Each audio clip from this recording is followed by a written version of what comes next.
There is a ritual older than the Empire that bears his name, older than the war that made him what he became, older even than the word Viltrumite itself. It is called the Rite of the Ascending Line, and it is performed only once in a reign, when an Emperor of Viltrum reaches beyond the borders of the conquered dominion and touches, however briefly, the fabric that holds all conquered dominions apart. Mark Grayson had not meant to tear it. He stood at the center of the Ascension Chamber on Thrax's Prime, the throne world of an empire that stretched across 11 galaxies and answered to no name but his. Around him, the chamber's walls were not walls at all, but a lattice of captured starlight, harvested from 1,000 dead suns and bent into a cage that could, in theory, hold the boundary between here and elsewhere open just long enough for a new world to be marked, claimed, and folded into the line. He had done this 11 times before. 11 worlds, 11 conquests, 11 new banners raised over skies that had never known the word Viltrum until his hand wrote it there. The 12th was supposed to be simple. It was not simple. Something in the lattice screamed. Not sound, but a wrongness that traveled up through the soles of his boots and into his teeth, and the starlight cage did not bend the boundary. It broke it, not a doorway, a wound.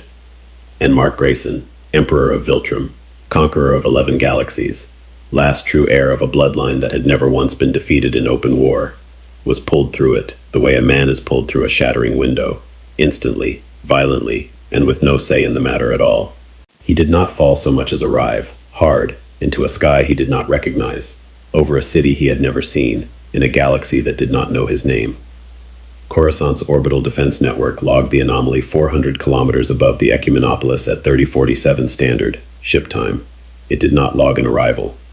It logged a detonation, a bloom of energy that should have vaporized anything within 2 kilometers of its epicenter, followed immediately by the impossible, a life-form signature, singular, intact, holding position in vacuum without a suit, without a ship, without anything at all. Grand Admiral Tarn Voss was not on duty when the alert came through. He was asleep, 3 decks below the command spire of the Exactor, and he was awake within 11 seconds of the first klaxon, a habit trained into him across 30 years of service, the kind of reflex that had kept him alive through 2 purges, and one particularly memorable encounter with a Hutt cartel's private fleet. "Report," he said, still fastening the collar of his uniform as he strode onto the bridge. "Sir." The sensor officer's voice had the particular flatness of a man trying very hard not to sound frightened. "Unidentified contact, 400 kilometers, geostationary above the Senate District. No transponder, no hull signature, no propulsion trail. Debris? No, sir. It's..." The officer hesitated, and Voss felt the first cold thread of unease work its way down his spine, because officers on Imperial bridges did not hesitate. "It's holding position, sir." Unassisted, in vacuum. Voss crossed to the viewport himself. Coruscant's night side sprawled beneath the ship in its usual endless carpet of light, and above it, small and dark and utterly still against the stars, hung a single human-shaped silhouette. A man. A man standing in open space, 400 kilometers above the capital of the galaxy, as calmly as if he were standing on solid ground. "Get me a visual," Voss said, "and route this to Lord Vader's flagship, now." Darth Vader received the alert while meditating in the chamber that served, aboard the Devastator, as both sanctuary and prison. He did not open his eyes when the comm chimed. He had felt it already. A ripple through the force that had nothing to do with the alert, nothing to do with sensors or transponders, and everything to do with a presence that had simply appeared where no presence had been a moment before. It was not like the birth of a force-sensitive child, that faint new candle flame the dark side sometimes let him glimpse at the edge of his awareness. It was not like the death of a Jedi, that particular silence that followed a saber finding its mark. It was not, as far as he could tell, connected to the Force at all. And that, more than anything, was what made him rise from his meditation with a stillness that his officers had long ago learned to fear. Something had entered the galaxy that the Force had no name for. Lord Vader. The voice on the comm was Voss's, carefully controlled. "We have an unidentified contact holding position above Coruscant. Unassisted. In vacuum. Sensors read it as..." A pause. The sound of a man choosing his next words with great care. "As a living being, my lord. Alone." "I am aware," Vader said, and something in his tone made Voss go very quiet on the other end of the line. "Do not engage until I arrive." "My lord, the Senate District." "Do not," Vader said again. "Engage." He was airborne within 4 minutes. His personal tie advanced, cutting up out of the Devastator's hangar and into the black. Around him, 3 squadrons of TIE fighters fell into formation. Standard escort, standard procedure. And Vader let them come, though some old and buried part of him already understood that formation would mean nothing at all against what was waiting. Mark Grayson had spent the better part of 10 minutes simply looking. He did this after every conquest, a habit from his earliest days as a hero, long before he wore a crown, long before Viltrum answered to him instead of the other way around, before the fighting, before the claiming. Just look. Understand the shape of the thing you're about to change forever. What he saw was a galaxy he had no memory of, no record of, no place for in the meticulously catalogued line of ascension that mapped every dominion Viltrum had ever touched. A capital world wrapped entirely in city, lit up beneath him like a circuit board the size of a planet. A military presence in orbit that dwarfed anything he'd seen from a single world in decades.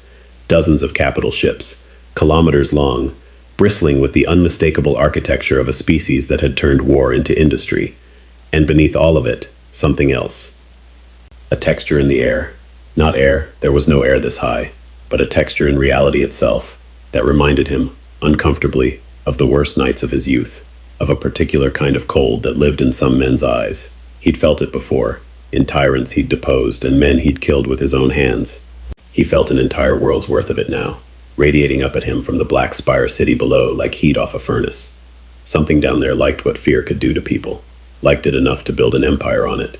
Mark had built an empire too. He knew the difference between control and cruelty, because Viltrum, for all its blood, for all the worlds that had bent the knee under threat of annihilation, had never confused the two. Order was not the same as suffering. He had made very sure of that, across every one of the 11 galaxies he ruled. Whatever this place was, it had not made the same distinction. The comm chatter reached him a moment later. Not words he could understand.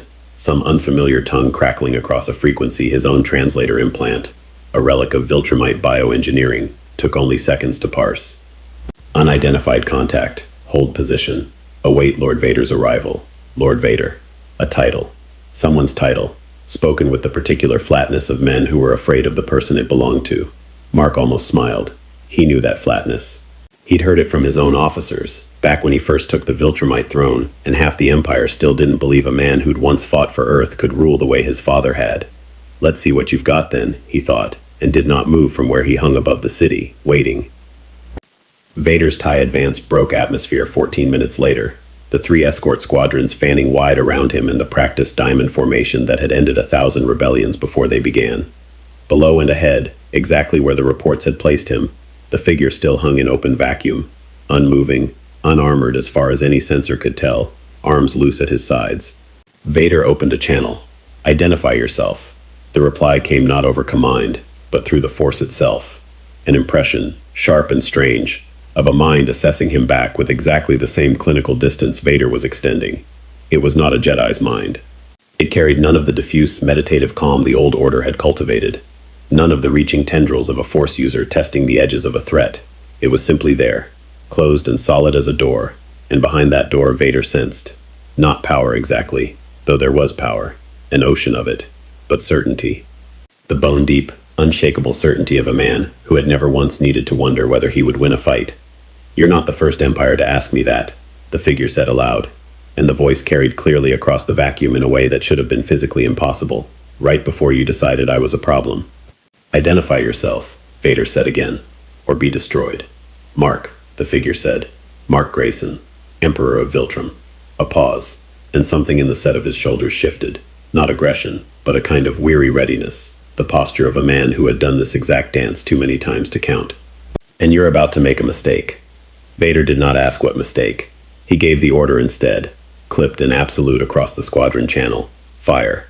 48 laser cannons discharged in the same half-second, a lattice of green fire converging on a single point in space, where a man hung with his arms at his sides. The man did not move. The bolt struck him, not around him, not deflected by some shimmering unseen shield, but directly on him, dead center, an amount of concentrated energy that had, within the last standard year alone, cracked open the hull of a Hammerhead-class cruiser, and the man's expression did not change. His stance did not change. The only motion was the faint stirring of his cape in a vacuum that had no wind to stir it, some artifact of the impact itself. The bolts scattered off him like water off stone. For 3 full seconds, no one on any of the 3 squadron channels said a word. "Sir," came a voice. Young, one of the wing pilots, the fear in it no longer flat but rising. Sir. Direct hits confirmed. Target shows no damage. Again, Vader said. They fired again. And again. Full squadron volleys, coordinated textbook. The same fire pattern that had turned rebel cruisers into debris fields on 100 different battlefields. And still the man hung in space at the center of it all, taking every bolt directly against his chest, his arms, his unarmored face, and simply enduring it the way a mountain endures rain. Then he moved. It did not look like an attack. It looked, if anything, almost gentle. A single step forward through vacuum. No thrusters, no visible means of propulsion at all. Simply there and then closer, covering 400 kilometers of open space, in less time than it took Vader's mind to process that he had moved at all. He arrived in the center of the TIE formation already reaching, and the nearest fighter, full military hull plating, the same armor that had shrugged off proton torpedoes on a dozen occasions, came apart in his hand like wet paper. Not exploded, not sliced. Crumpled, the way a man might crush a datapad, the pilot inside gone before the wreckage had finished falling away from Mark's fist.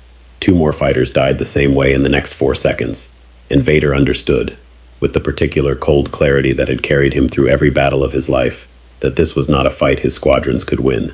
He gave the order to fall back before a 4th ship could die, and felt something he had not felt in a very long time. Not fear exactly. Vader had buried the part of himself capable of simple fear a long time ago, on a volcano's black shore, in fire he had chosen, but caution. Genuine, immediate caution. The kind that made a man recalculate everything he thought he understood about the shape of a fight. Mark let the retreating fighters go. He hadn't come here to kill men following orders. He'd learned, across 2 decades and 11 galaxies, exactly how little that accomplished in the long run. He turned instead toward the one ship that hadn't fled. The black TIE advanced, holding its position with a stubbornness that told him more about its pilot than any words could have. You didn't run, Mark said, drifting closer. Though close was a relative term at these distances, he could have closed it instantly, and something in his bearing made clear that both of them knew it. I do not run, Vader said. No, Mark said, and there was something almost like respect in it, buried under the exhaustion of a man who had heard some version of this sentence from 100 different tyrants across his long reign. I didn't figure you would. He studied the black armor, the mechanical rasp of breath moving through a system that was clearly keeping a broken body alive, and felt the same cold texture he'd sensed from the surface, concentrated now into a single point directly in front of him. Whatever this man had done, whatever this man had become, it had cost him everything a person could lose, and left him standing anyway. Mark knew men like that. He had been, for a while, dangerously close to becoming one. I'm not here to conquer your galaxy, Mark said. I didn't ask to come here at all, but I'm not leaving until I understand what I'm looking at. And right now, I'm looking at an empire that just tried to kill a stranger before asking him a single question. You destroyed 3 of my pilots, Vader said, and the words carried none of the fury Mark might have expected. Only a flat, ledger-keeping statement of fact, the voice of a man who had long since stopped being surprised by loss.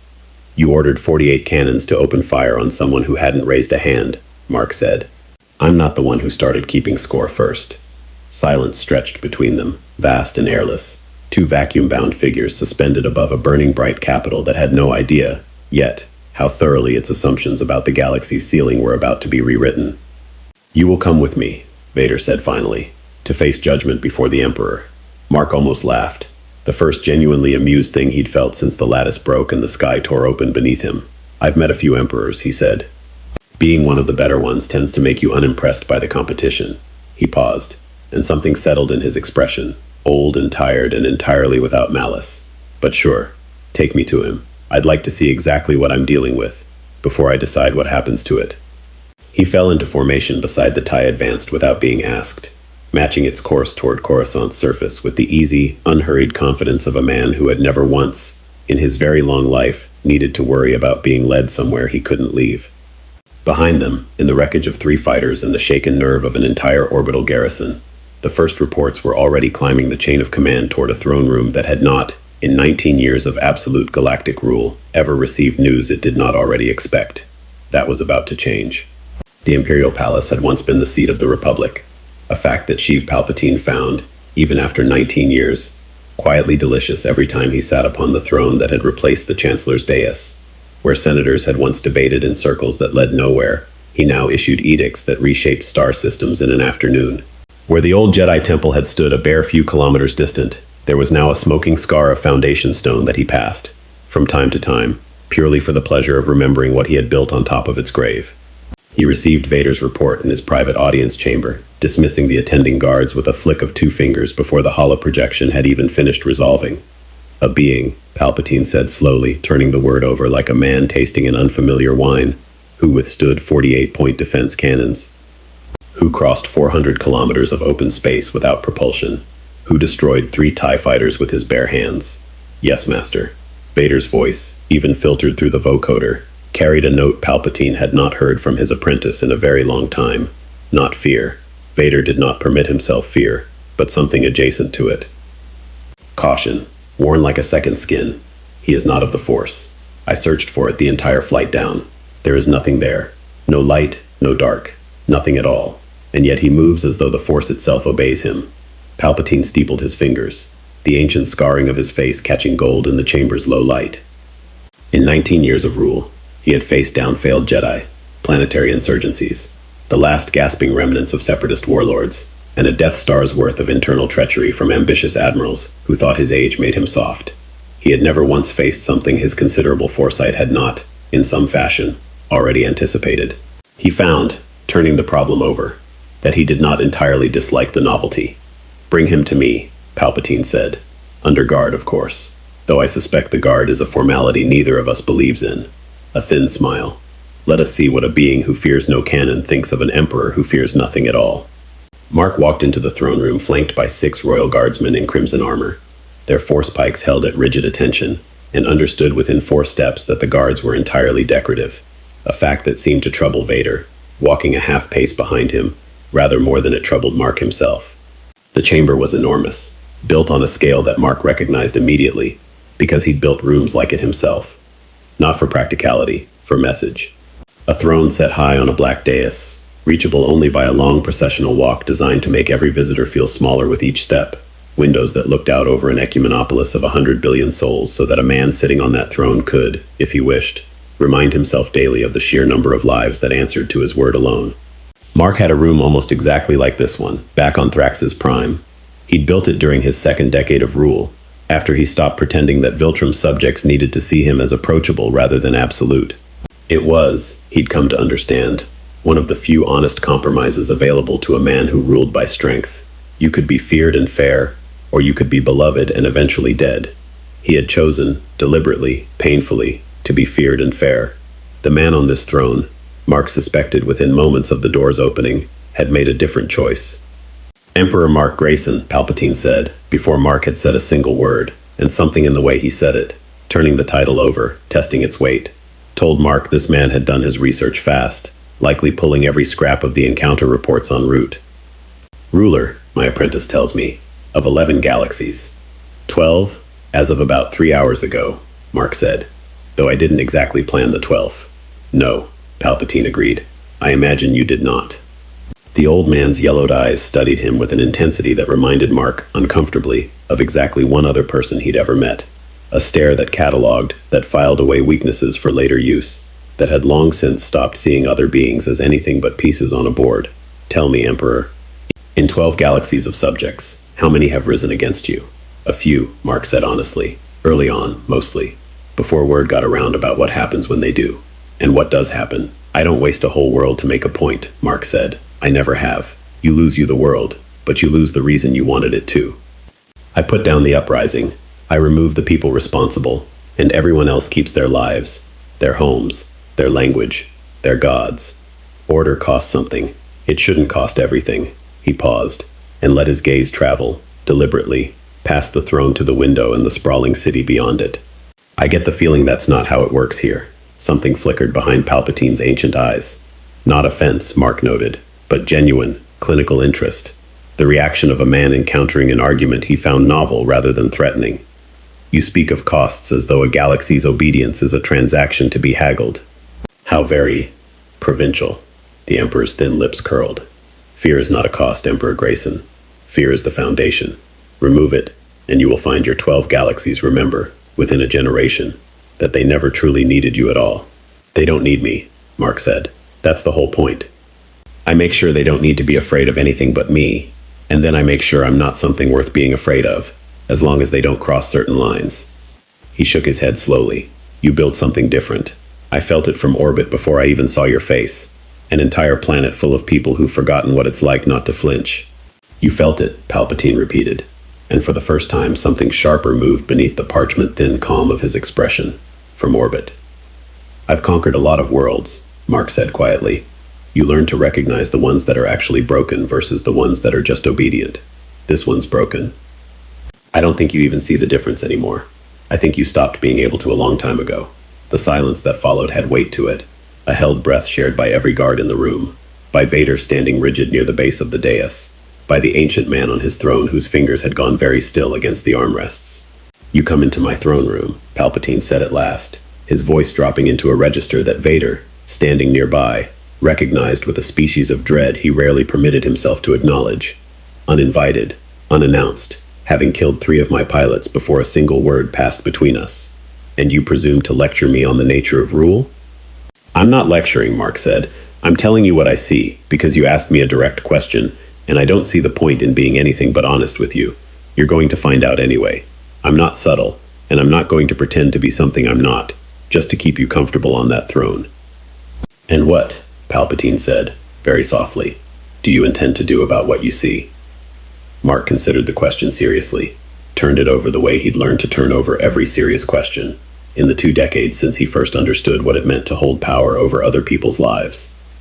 He thought of Thrax's prime, and the throne he'd built there, and the long, hard years of learning exactly how much cruelty a ruler could excise from his empire, before that empire stopped being an empire at all, and simply became a very large, very orderly home. I don't know yet, Mark said honestly. I got pulled into your galaxy against my will about 3 hours ago. I don't know your history. I don't know what your rebellion's actually fighting for. I don't know if there's a version of this galaxy that's better off with you gone or worse off without whatever order you've managed to impose. I've made that mistake before. Walked into a fight already knowing how it should end, only to find out I didn't understand the situation at all. He met the old man's yellow eyes without flinching, without any of the deference the crimson-armored guards around him seemed to think was owed to the throne. So I'm going to spend some time finding out. And you should probably hope I don't like what I find, because if I do, I'm not sure what would stop me from just leaving you to it. But if I don't, he didn't finish the sentence. He didn't need to. The unfinished threat hung in the vast chamber with far more weight than any completed one could have carried, and Palpatine, who had spent 40 years learning to read the exact moment when an opponent's confidence was earned rather than performed, understood, with a clarity that chilled even his ancient, calcified heart, that the being standing uninvited in his throne room was not performing anything at all. You may find, Palpatine said slowly, that this galaxy does not yield so easily as the 11 you have already claimed. Maybe not, Mark said, but I've got time.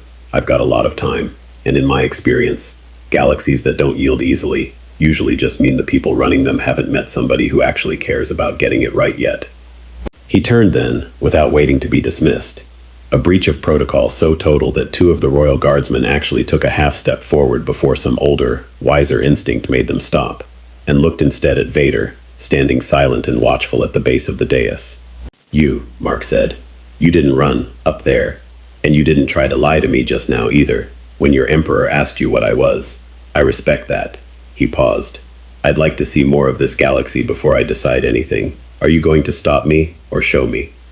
Vader was silent for a long moment, long enough that Palpatine's eyes narrowed, watching his apprentice with the particular attention of a man recalculating a variable he had, until this moment, considered entirely fixed. I will show you, Vader said finally, what this galaxy is. Good, Mark said, and there was something almost like relief in it, buried under 2 decades of exhaustion that had never quite left his voice since the day he took his father's throne. Because I'd like to understand exactly what I'm looking at before anybody else decides I'm the enemy. Behind him, Palpatine watched them go, his apprentice, and the impossible thing that had fallen out of a tear in the sky, and felt, for the first time in 19 years of absolute rule, the unfamiliar and deeply unwelcome sensation of a plan that had not yet begun to form. Vader did not take him to a briefing room, or a strategic overview, or any of the sanitized presentations his officers were accustomed to giving visiting dignitaries. Mark had asked to see the galaxy.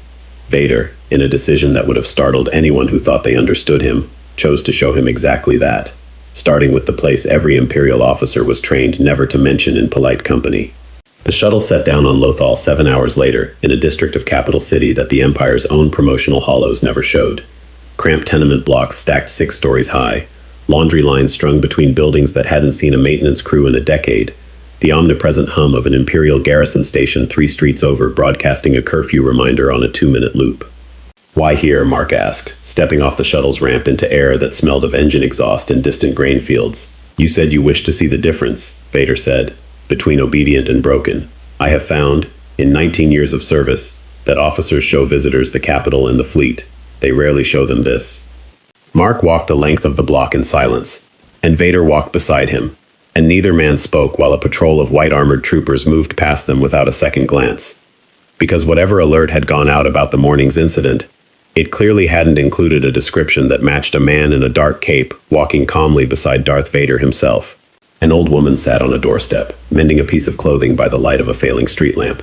She looked up as they passed, saw the armor, saw the cape, and did something that told Mark everything he needed to know about this world. She didn't flinch, didn't cower, didn't do anything dramatic at all. She simply went very still, the practiced stillness of someone who had learned, through long repetition, that the safest thing a person could do around Imperial power was become as small and unremarkable as possible. "That," Mark said quietly, once they'd passed out of earshot, "is what I meant, back in the throne room." "She has broken no law," Vader said. "I know, that's the point. She's not being punished for anything. She's just prepared, all the time, for nothing in particular." Mark stopped walking, looking back down the narrow street at the tenements, the curfew broadcast, the garrison station looming 3 streets over like a held breath.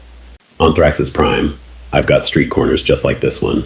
People who lost family in the early wars, people who don't love me, people who'd probably celebrate if I died tomorrow. But nobody goes still like that when a Viltrumite officer walks by. They might not like us. They're not afraid of us. There's a difference, and I spent 20 years learning it the hard way." "Fear preserves order," Vader said, and there was something almost rote in the way he said it. The cadence of a line repeated so many times it had worn smooth, no longer requiring belief to be spoken. "Fear preserves silence," Mark said. "Not the same thing. Silence just means the problem's still there, quietly, waiting for the day it isn't afraid anymore." He looked at Vader directly. "You don't actually believe what you just said." "I could hear it." Vader did not answer immediately. Around them, the district's evening rhythms continued, a distant transport rumbling overhead, a child's voice quickly hushed by a parent, the mechanical whir of a maintenance droid working a street corner that had clearly needed its attention for months. Small, mundane sounds. The sounds of 100 billion small lives happening in the shadow of something vast and unblinking. "There was a galaxy once," Vader said finally, "that did not live like this. I remember pieces of it, a republic, a senate, chaos, corruption, war, but not this." The vocoder's rasp seemed for a moment almost thoughtful. "I told myself once that order was worth the cost of what came after. I have told myself that every day since." "And now?" "Now," Vader said, "a stranger falls out of the sky and tells me, within an hour of meeting me, that he can smell the difference between a broken world and an obedient one.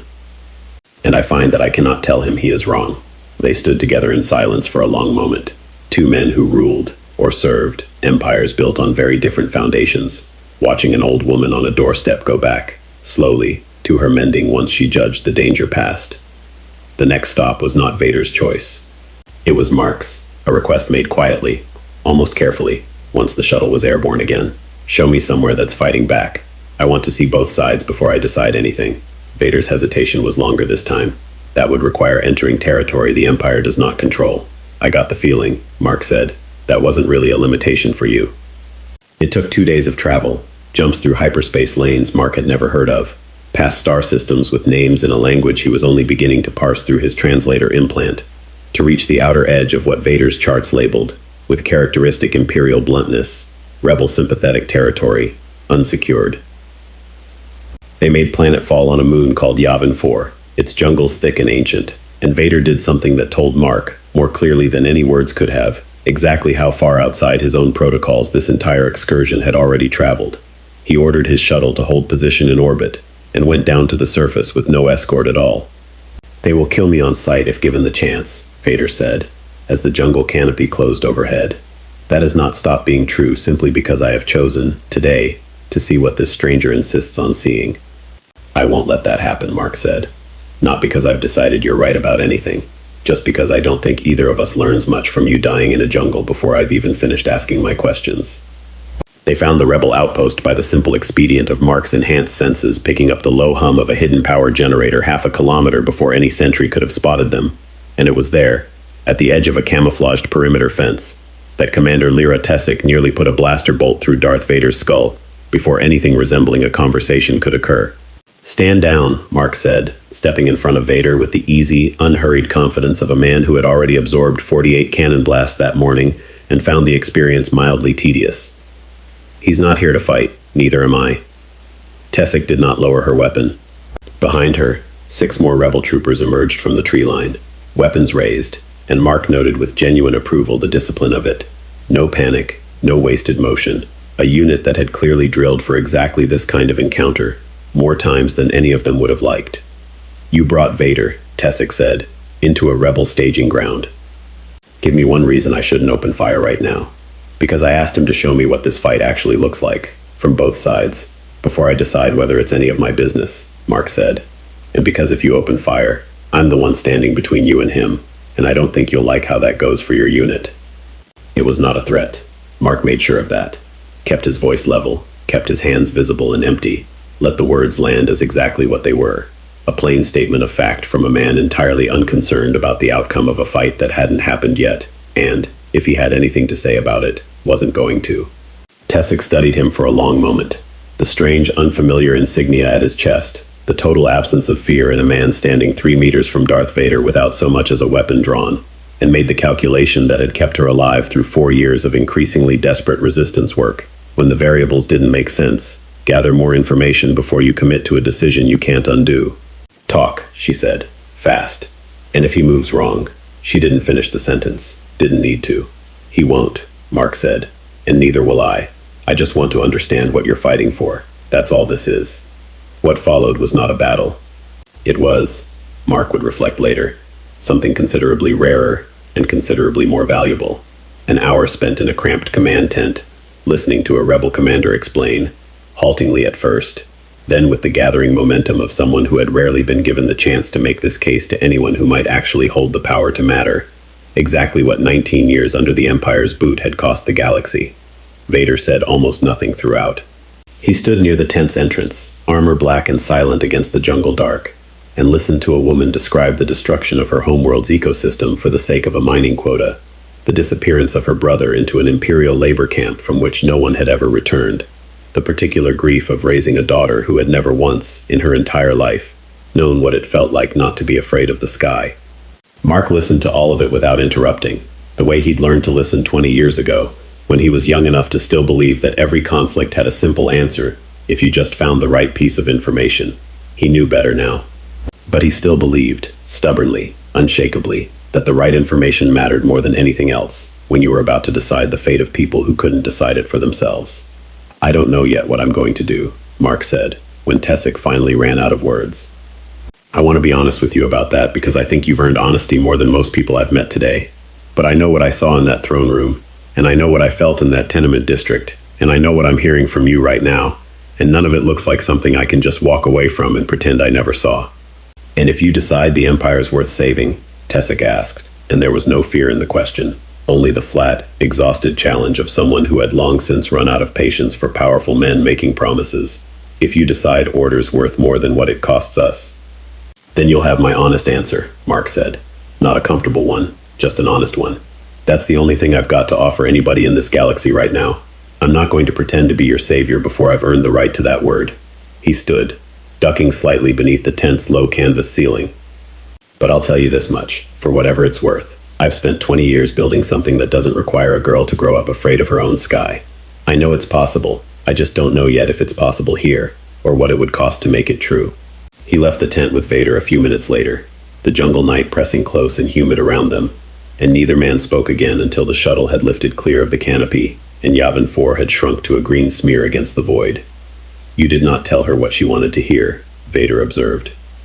"No," Mark said. "I told her what I actually think. It's usually worth more, even when it's not what people are hoping for."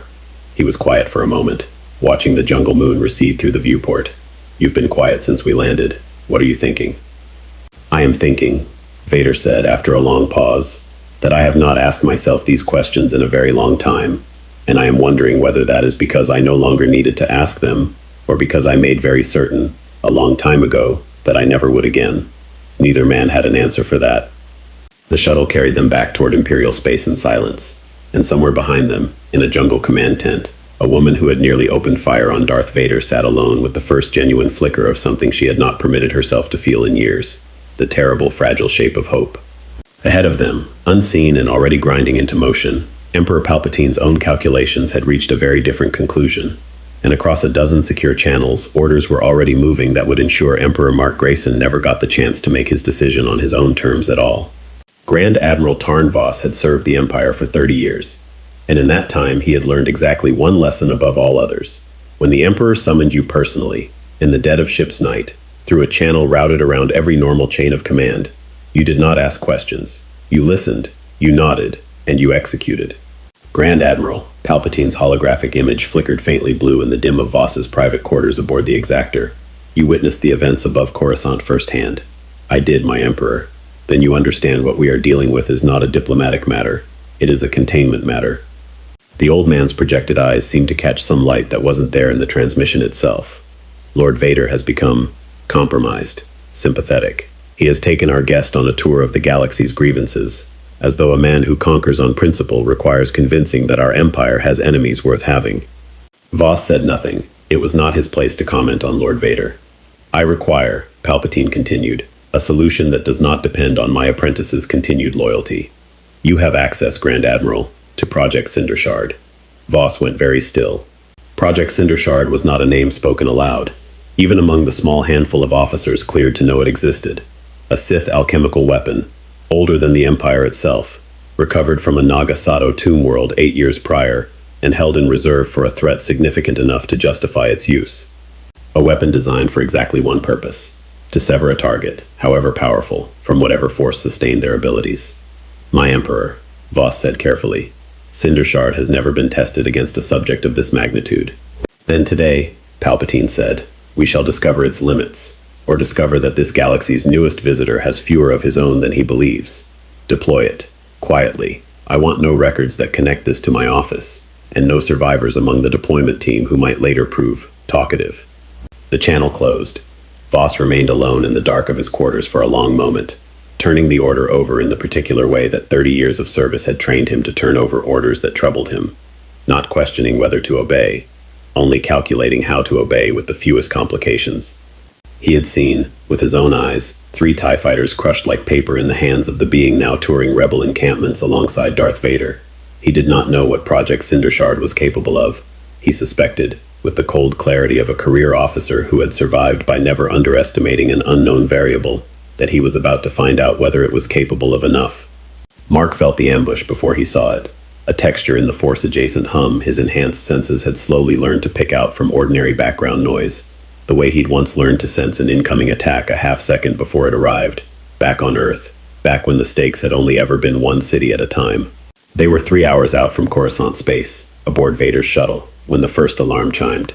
Contact, Vader said, already moving toward the cockpit. Multiple signatures. Imperial transponders, but no flight plan matches any sanctioned patrol. Not your people, Mark said. It wasn't a question. No, Vader confirmed, and something in his voice carried a weight Mark hadn't heard from him before. Not surprise, but a grim, resigned recognition. The sound of a man watching a suspicion he'd been quietly nursing finally confirm itself. I believe this is my master's answer to the questions I have been asking. The shuttle rocked as the first strike hit. Not a standard weapons discharge, Mark registered immediately, but something stranger. A wave of energy that carried a texture unlike anything he'd encountered across 12 galaxies of conquest. It didn't hurt, exactly. It felt instead, like something reaching into him, searching for a thread to pull. What was that? Mark said, and for the first time since his arrival in this galaxy, there was an edge of genuine uncertainty in his voice. I do not know, Vader said, and that, more than anything, told Mark how serious the situation had become, because in 3 days of travel together, Vader had not once admitted ignorance of anything. 5 modified TIE variants dropped out of the black around them, their hull plating etched with symbols Mark didn't recognize but felt, on some level below conscious thought, an instinctive and ancient wrongness about old symbols, hungry symbols, the visual equivalent of a low, impatient growl. Each ship carried, mounted beneath its solar panel wings, a weapon unlike any conventional cannon, a crystalline emitter array that pulsed with a sickly reddish light, humming with a frequency that made Mark's back teeth ache even through the shuttle's hull. "Cinder shard platforms," came a voice over an open channel, cold, professional, clearly not expecting a response. Target confirmed. Beginning saturation fire. The 5 ships opened up simultaneously, and this time, when the energy struck Mark directly, he'd shoved himself bodily between the beams and the shuttle's hull, an instinct too fast for conscious thought. It did not scatter off him the way conventional weapons fire had. It bit, somewhere in the space between his cells and his will. Something ancient and starving reached out and found, for the first time since he'd entered this galaxy, purchase. Mark felt his strength waver. Not vanish, not collapse, but thin, the way a signal thins across too much distance, and understood with a cold, clarifying shock that he had just found the one thing in this galaxy capable of touching him at all. "Mark," Vader's voice, sharp through the shuttle's rattling hull. "Your condition." "I'm not sure," Mark said honestly, and honesty in that moment felt like the most dangerous thing he'd said since arriving. "Whatever that is, it's not like anything else you've thrown at me. It's not hitting my body. It's hitting whatever's underneath my body." He'd felt something like it exactly once before, a lifetime and 2 decades ago, in his earliest days as a hero, a specific and terrible encounter with a weapon built by men who'd studied Viltrumite physiology specifically to unmake it. He had thought, arrogantly, that no one in this new galaxy could possibly have done the same.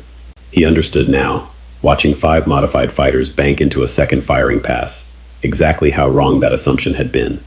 The shuttle shuddered under a direct hit, alarms blaring across every console, and Vader's hands moved across the controls with the brutal, economical precision of a man who had flown through worse. "We cannot outrun them in this vessel," Vader said. "Then I stop running," Mark said, and something in his voice had shifted. Not fear, Mark realized distantly, but the particular focus of a man recalculating, in real time, exactly how much of himself he was willing to spend to make sure this ended in the right direction. "Get clear. I'll draw them off." "That weapon is designed to unmake you," Vader said. "You do not yet know its full effect." "No," Mark agreed, "but I know what happens if it works on both of us stuck in a shuttle that can't outrun it. Go, I'll find you." He didn't wait for an answer. The shuttle's rear hatch blew outward under his hands, the vacuum of open space howling past him for half a second before his body adjusted, the way it always adjusted, and he was moving. Not toward the shuttle's escape vector, but directly at the 5 modified fighters, drawing their fire, their attention, their entire coordinated formation, away from the one ship they'd actually come to kill. The reddish beams found him again, 3 at once this time, and the thinning sensation deepened into something Mark recognized, with a distant and clinical part of his mind, as genuinely alarming, his strength fraying at the edges, his speed lagging by fractions of a second that had never once, in 20 years, lagged at all. "This is what it feels like," he thought, closing the distance to the nearest fighter, with speed that was, for the first time since his arrival, an effort rather than an afterthought, to actually be afraid of losing. He drove his fist through the lead fighter's cockpit anyway, slower than before, the impact costing him something it hadn't cost an hour ago, but enough, still more than enough, to end the pilot's part in this fight permanently. 3 fighters remained, wheeling to bring their crystalline emitters back to bear, and Mark understood, with the particular grim clarity of a man who had survived worse odds through sheer stubbornness more times than skill, that he was about to find out exactly how much of himself this weapon could take before something gave. Behind him, unseen in the chaos of the firefight, Vader's shuttle broke hard for the nearest hyperspace lane. Not fleeing, Mark understood even through the growing haze of strain, but circling, buying time, looking for an angle that might yet turn 3 remaining fighters into 0. Neither of them yet knew that the true danger of Project Cinder Shard was not the weapon itself, but what Palpatine intended to do with a target it had successfully weakened. And light years away, aboard a Star Destroyer holding position at the very edge of the engagement, Grand Admiral Voss watched the tactical display with the fixed, unblinking attention of a man who had just been ordered to make very certain, whatever else happened today, that Emperor Mark Grayson did not leave this fight at full strength. The thinning sensation had a rhythm to it now, and Mark had learned, in the space of 90 seconds, to read that rhythm the way he'd once learned to read the tell of every different threat he'd ever faced. Not a wound, exactly, but a kind of unspooling, some fundamental thread of what made him a Viltrumite being drawn taut and thin every time the crystalline beams found him. He had also learned, in that same 90 seconds, that the effect did not compound if he refused to give it time to. The second fighter died the way the first had. A closed fist, a cockpit crumpling, a pilot's war ending before he'd had time to register the shape of what killed him. But Mark felt the cost of it now in a way he hadn't an hour ago. A fractional slowness in the pullback, a half-beat of effort where there should have been none at all. He filed the sensation away, cold and clinical, the way he'd learned to file away every piece of information that might keep him alive across 2 decades of increasingly difficult fights. It doesn't kill fast, he thought, driving toward the fourth fighter before its emitter could fully charge. It wears. That means there's a floor. Find the floor before it finds you. The fourth fighter's pilot, to her credit, saw him coming and broke hard for open space rather than standing to trade fire. A smart choice. The kind of choice that might have saved her life against almost anyone else in the galaxy. Mark caught her by the aft stabilizer anyway, some fraying, effortful fraction of his old speed still enough to close the gap, and used her own fighter as a shield against the fifth ship's opening volley before letting the wreck spin away, dead, into the dark. 1 fighter left. Mark turned to face it, and for the first time since the ambush began, felt something he had not expected to feel at all today. A flicker of genuine, bone-deep exhaustion, the kind he associated with the very worst days of his life, back when he was young and the fights were still capable of surprising him. 1 more, he told himself. You've survived worse than tired. The last pilot did not charge. He held position, emitter cycling to full output, and Mark understood, reading the tactical patience of it, the refusal to be baited into a closing pass, that this was not a man following the same reckless orders as his 4 dead squad mates. This was someone who had watched 4 ships die and adjusted. Grand Admiral Voss. The pilot's voice crackled over an open channel, cold and unbothered. Authorization to disengage and report. Target confirmed weakened. Recommend a second wave finish what Cinder Shard started. Voss. Mark filed the name away with the same cold clarity he'd filed away the weapon's rhythm. Someone with a plan, not just an order. No second wave needed, Mark said, letting his voice carry across the open channel, letting it carry every ounce of the exhaustion he actually felt. Because he'd learned a long time ago that pretending strength you didn't have was a good way to get killed by someone smart enough to notice the gap. I'm not dead yet, and I don't think your emitter's got enough juice left to finish the job before I reach you. It was, in fact, a lie. Mark had no idea if he could close that final gap before the beam found him again. But he'd learned something else across 2 decades of rule. Sometimes the only weapon that mattered in the final stretch of a fight wasn't strength at all. It was making the other side blink first. The pilot did not blink. But he did hesitate. A half-second's pause, weighing Voss's orders against the mounting evidence of 4 dead squad mates, and an enemy who, by every reasonable measure, should already have gone down. And in that half-second, Vader's shuttle came screaming back out of the dark at an angle no defensive scan had accounted for, its forward cannons opening up at point-blank range. The 5th fighter died without ever completing its final volley. Mark drifted, afterward, in the ringing quiet that followed, not triumphant, not relieved, just profoundly, uncomfortably aware of how close that particular math had come to running the wrong direction. Vader's shuttle drew alongside him, cycling open its boarding ramp, and Mark let himself be pulled inside with none of the effortless grace that had carried him through his first encounter with this galaxy's weapons less than 4 days ago. You are weakened, Vader observed, and there was no cruelty in it, only the flat assessment of a man cataloging a fact. Yeah, Mark said, sitting heavily against the shuttle's bulkhead, letting himself feel, for the first time since the tear opened beneath him, something uncomfortably close to fear. Not fear of the weapon itself. Fear of what it meant that a fear like this was even possible here. Whatever that was, it's the first thing in this galaxy that's actually touched me. Not my body. Something underneath it. He looked up at Vader. You knew that weapon existed. I could hear it in your voice, back when the first shot hit. I suspected, Vader said. Project Cinder Shard. A relic of the ancient Sith, recovered years ago, held in reserve against a threat significant enough to warrant its use. A pause. The vocoder's rasp carrying something that might, in a man less thoroughly hollowed out, have been called guilt. I did not believe my master would deploy it against you before you had been given the chance to declare yourself an enemy. Guess he didn't want to wait and find out, Mark said. He was quiet for a moment, running a hand along one forearm as though checking, physically, for damage that didn't show. That pilot mentioned a name, Voss, Grand Admiral. Does that mean anything to you? Tarn Voss commands the Exactor, Vader said. A capable officer, not given to independent action, which tells me this order came from my master directly, and was deliberately routed around my own authority. Something in his posture shifted, subtle but unmistakable, a stiffening that Mark had come to associate, across their short time together, with genuine anger held rigidly in check. He moved against you without my knowledge. And he did so specifically because I was showing you the parts of this galaxy he did not wish you to see. So he's scared of what I might decide, Mark said slowly. And instead of waiting to find out, he tried to cripple me before I got the chance to decide anything at all. Yes, Vader said. Mark closed his eyes for a moment, feeling the last frayed edges of the cinder shard effect slowly begin to knit back together. Not instantly, not the effortless recovery he'd taken for granted across 2 decades of rule, but a real, tangible convalescence that told him, with total clarity, exactly how dangerous this galaxy's ceiling actually was. He had come here assuming, on some level he was only now willing to admit to himself, that nothing in this galaxy could truly threaten him. He understood now, with the particular humility that came from nearly losing a fight for the first time in years, exactly how wrong that assumption had been. I want to be very clear about something, Mark said, opening his eyes, and there was a different quality to his voice now, not the weary, evaluating calm he'd carried since the throne room, but something harder, something with an edge to it that Vader recognized, distantly, as the sound of a line being drawn. I came into this galaxy without a fight to pick. I told your Emperor that myself, to his face. I was willing to walk away from this whole business if it turned out none of it was mine to fix. And now? Now somebody tried to unmake me from the inside without so much as a declaration of war, Mark said. And I've ruled 12 galaxies long enough to know exactly what that means when it happens.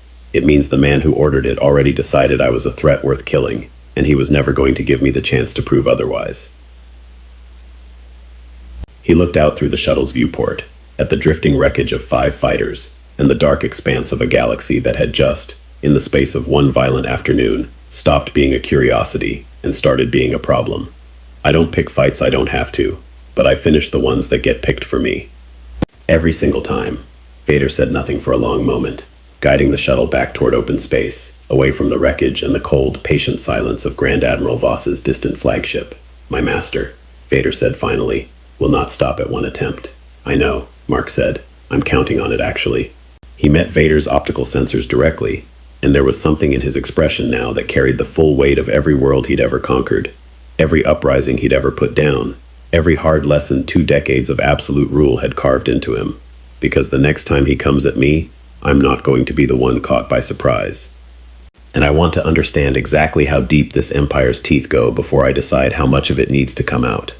Far behind them, in the observation deck of the Exactor, Grand Admiral Tarn Voss watched the tactical wreckage report scroll past his display and permitted himself, for the first time since receiving Palpatine's order, a single, cold thought. That whatever the Emperor believed he had purchased with Project Cindershard, what he had actually bought, and what was now, unmistakably, turning to look directly back at him, was the full and undivided attention of a being who had just been shown, in the clearest possible terms, exactly how far this empire was willing to go. Grand Admiral Tarn Voss received the after-action report at 0600 shipboard time, and read it twice before he permitted himself to accept what it told him.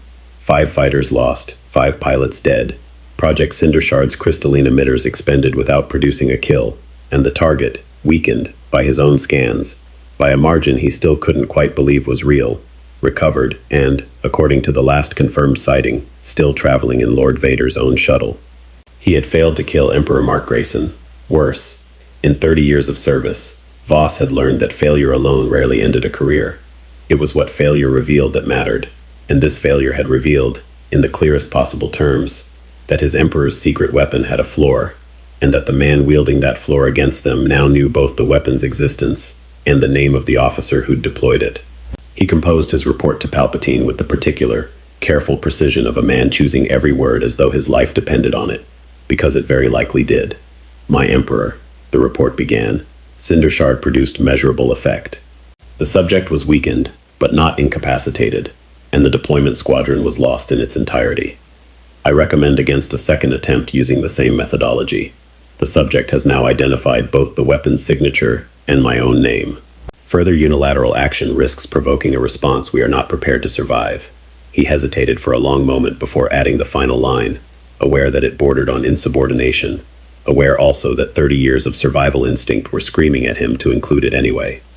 I recommend, respectfully, that we consider whether negotiation, rather than further attempts at elimination, better serves the Empire's long-term position. He sent it, and did not expect an answer for hours. He received one within 11 minutes. Palpatine's response did not come as a written reply. It came as a personal holo transmission, and the moment the projection resolved, Voss understood, from the particular, glacial stillness of the old man's expression, that he had just made a very serious miscalculation in judging his Emperor's mood. "Grand Admiral," Palpatine said, and his voice carried none of its usual theatrical warmth, only a flat and terrible quiet. "You lost me 5 pilots, a weapon 8 years in the making, and, most damning of all, you have taught our guest that this Empire is willing to strike without warning. And your solution, having failed so thoroughly, is to recommend I negotiate? My Emperor, the tactical reality," Palpatine said, "is that you were given a simple task, and you executed it so clumsily that you have handed our enemy every advantage a competent officer would have denied him. Do you understand what you have done, Grand Admiral? You have confirmed, in the clearest possible terms, that this Empire fears him enough to strike in the dark. A being who came here uncertain of his welcome now has proof that we consider him a threat worth killing without cause. You have made my diplomacy impossible." Voss said nothing. There was nothing to say. He had served long enough to recognize the particular silence that preceded either a reassignment or a death sentence. And he waited, with the flat resignation of a man who had made his peace with either outcome decades ago, to learn which one this would be. "You will not be executed," Palpatine said finally, and something in the way he said it made clear the decision had cost him some genuine effort of restraint. "I have use, still, for officers capable of decisive action, however poorly aimed. But you will not act again without my direct and explicit authorization. Is that understood?" "Understood, my Emperor." "Good." The projection flickered, and Palpatine's expression shifted, the fury banking down into something colder, more calculating, the sound of a mind already several moves further down the board. "Because I find myself, Grand Admiral, forced to consider an option I had hoped to avoid. If a single strike cannot remove this problem, then perhaps the solution is not force at all, but architecture. Bring me the Faline contract broker Isas Avorn. I believe it is time this galaxy's finest information network earned its retainer." The channel closed, and Voss stood alone in the dim of his quarters, turning over the shape of an emperor who had just, in the space of a single conversation, abandoned brute force in favor of something considerably more patient and considerably more dangerous. Vader received word of Voss's failed strike, and his master's furious response to it, through channels that were technically not his to monitor, a fact that troubled him rather less than it once might have, given how thoroughly the last several days had already eroded his sense of which channels were, in fact, still his master's alone to command. "Your Emperor is not pleased with his Grand Admiral," Mark observed, watching Vader's posture shift as the intercepted report scrolled across a private display in the shuttle's cramped cockpit. "No," Vader said. "He has, however, changed his approach. Voss mentions a contract broker, Yasa Vorn." A pause. The vocoder carrying something that Mark had begun, across the last several days, to recognize as genuine concern. "She operates outside official Imperial channels, a Faline information broker with contacts across every criminal syndicate and mercenary guild in the Outer Rim.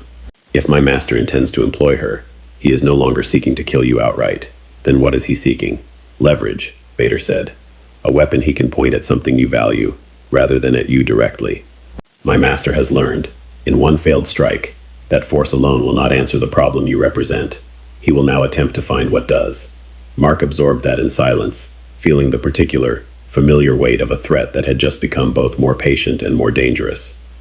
He had faced this shape of enemy before. Men who, having failed to overpower him directly, turned instead to the people and places he cared about, understanding correctly that a Viltrumite's strength meant nothing against a knife held to the throat of someone he loved. The trouble, the genuinely uncomfortable trouble, was that Mark had no one in this galaxy yet. No family, no home, no leverage point Palpatine could locate and exploit. Not yet. "He's going to look for exactly what you're describing," Mark said slowly, "and he's not going to find anything, because I haven't been here long enough to give him a target." He frowned, turning the problem over with the same cold clarity he'd once used to plan the fall of stubborn dominions across 12 galaxies. "Which means he's going to start creating one. Watch who I spend time with. Watch what I care about. And the moment something looks like it might matter to me, he will move against it," Vader finished. "As he attempted with a weapon against your body, he will now attempt the same against anyone or anything you allow yourself to value in this galaxy." Mark was quiet for a long moment, and something in his expression, The weariness of 2 decades spent learning exactly this lesson, over and over, in galaxy after galaxy, settled into a grim and familiar resolve. Then I need to be careful, he said, about who I let matter. He looked up at Vader, and there was something almost apologetic in it, buried under the hard calculation of a ruler who had made this exact trade-off more times than he could count, including you. If your Emperor decides you've gone soft on me, you become the easiest leverage point in this entire galaxy. I am aware, Vader said, and something in the flatness of his voice suggested he had, in fact, already arrived at that same conclusion some hours earlier, and simply hadn't found the moment to say it aloud. So what do? We continue, Vader said after a long moment's consideration, carefully, and we ensure that whatever my master builds against you, he builds it believing he still commands my loyalty entirely. A pause. It will not remain true for very much longer, but he does not yet need to know that. Mark studied him, the black armor, the mechanical breath, the particular careful weight of a man beginning, for what might have been the first time in 19 years, to choose his own side, rather than simply obeying the one he'd been given, and felt something shift in his own assessment of this strange, broken galaxy he'd fallen into. All right, Mark said, then let's find out exactly how deep this goes, before your Emperor finds his leverage first. Behind them, unseen across the vast dark of Imperial space, a Faline broker's discreet channels were already opening, and a very different kind of hunt was beginning to take shape. One that would not aim for Mark Grayson's body at all, but for the one thing every conqueror, however powerful, could never fully protect. The people he might, against his own better judgment, come to care about. Yasha Vorn kept an office that looked, to the untrained eye, like nothing more than a modest trading concern on the mid-level platforms of Coruscant's endless vertical sprawl, a cover so thoroughly unremarkable that it had survived, intact, through 3 changes of Imperial Moff and 1 attempted purge of the information broker trade entirely. She had built her reputation over 15 years on a single, inviolable principle. She did not care who paid her, only that they paid enough, and she never once let a client's politics interfere with the quality of her information.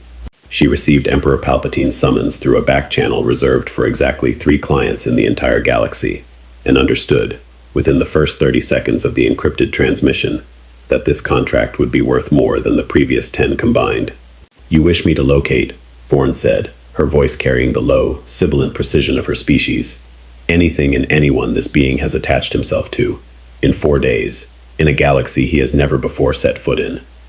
I wish you, Palpatine said, to understand that this being does not yet know the shape of his own vulnerabilities in this galaxy, because he has none yet. I require you to identify the ones he is in the process of acquiring before he fully understands he has acquired them at all. Vorn considered this with the patient, clinical interest of a woman who had built her fortune on exactly this kind of impossible-sounding request. You want me to watch him form attachments, she said slowly, and report the moment any of them look like they matter. Precisely, Palpatine said. Lord Vader, the rebel commander on Yavin 4, anyone else he encounters in the days to come. I want a complete accounting, updated hourly, and I want it before he understands his own heart well enough to hide it. That will cost you considerably more than your usual retainer. Name your price, Palpatine said, and something in the flat, absolute certainty of it told Vorn that whatever this being represented, her Emperor considered it worth nearly any sum at all. Vader felt the surveillance before he confirmed it, a subtle shift in the pattern of Imperial communications traffic that his own long habit of paranoid vigilance had trained him to notice almost instinctively.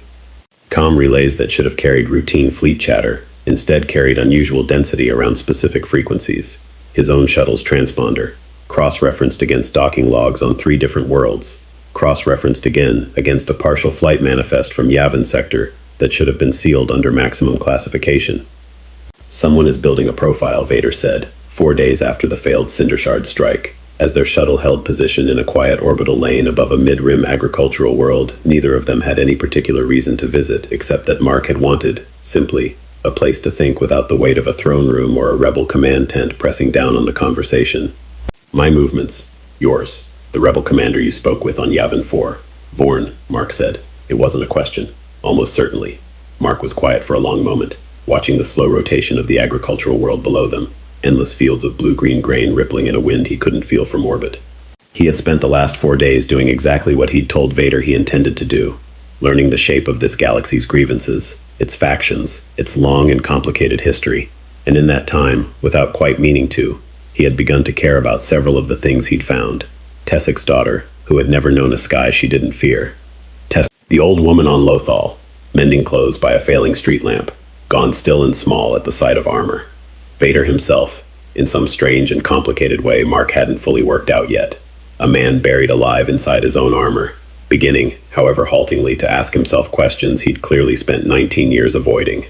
All of it, Mark understood now, was exactly the kind of leverage a patient enemy could build a trap around. "I need you to disappear from Vorn's profile," Mark said finally. "Not literally. I know you can't just vanish from Imperial Command without raising every alarm in the fleet. But I need your Emperor to keep believing you're still his, all the way through whatever comes next. Because the moment he's certain you've turned, you stop being a source of information and start being a target he's willing to spend." "I have already considered this," Vader said. "I intend to continue reporting to my master with selective honesty, enough truth to preserve his trust, enough omission to preserve you." "That's a dangerous game." "I have played more dangerous ones," Vader said, and something in the flatness of his voice carried, for just a moment, the ghost of an old and terrible weariness. "I have played this exact game, in fact, for 19 years, in service of a cause I no longer entirely believe in. The only difference now is which direction the lies point." Mark studied him for a long moment, searching, the way he'd learned to search across 2 decades of judging which men could be trusted with a throne's worth of secrets, for the particular tell of a man performing loyalty rather than living it. He didn't find it. What he found instead was something quieter, and considerably more dangerous to the man wearing that armor. The flat, exhausted certainty of someone who had already decided in some deep and private chamber of himself exactly which side of this conflict he intended to land on, and simply hadn't found the moment yet to say so aloud. "All right," Mark said, "then let's give Vorn something to profile that doesn't actually cost either of us anything." Commander Lyra Tessik received the encrypted transmission through a relay so heavily cut out and rerouted that it took her communications officer nearly 20 minutes just to confirm it was genuine. And when she finally decrypted the message itself, she found it was shorter and stranger than anything she'd expected from a man who ruled 12 galaxies. "Someone in the Empire is watching everyone I've spoken with, looking for leverage.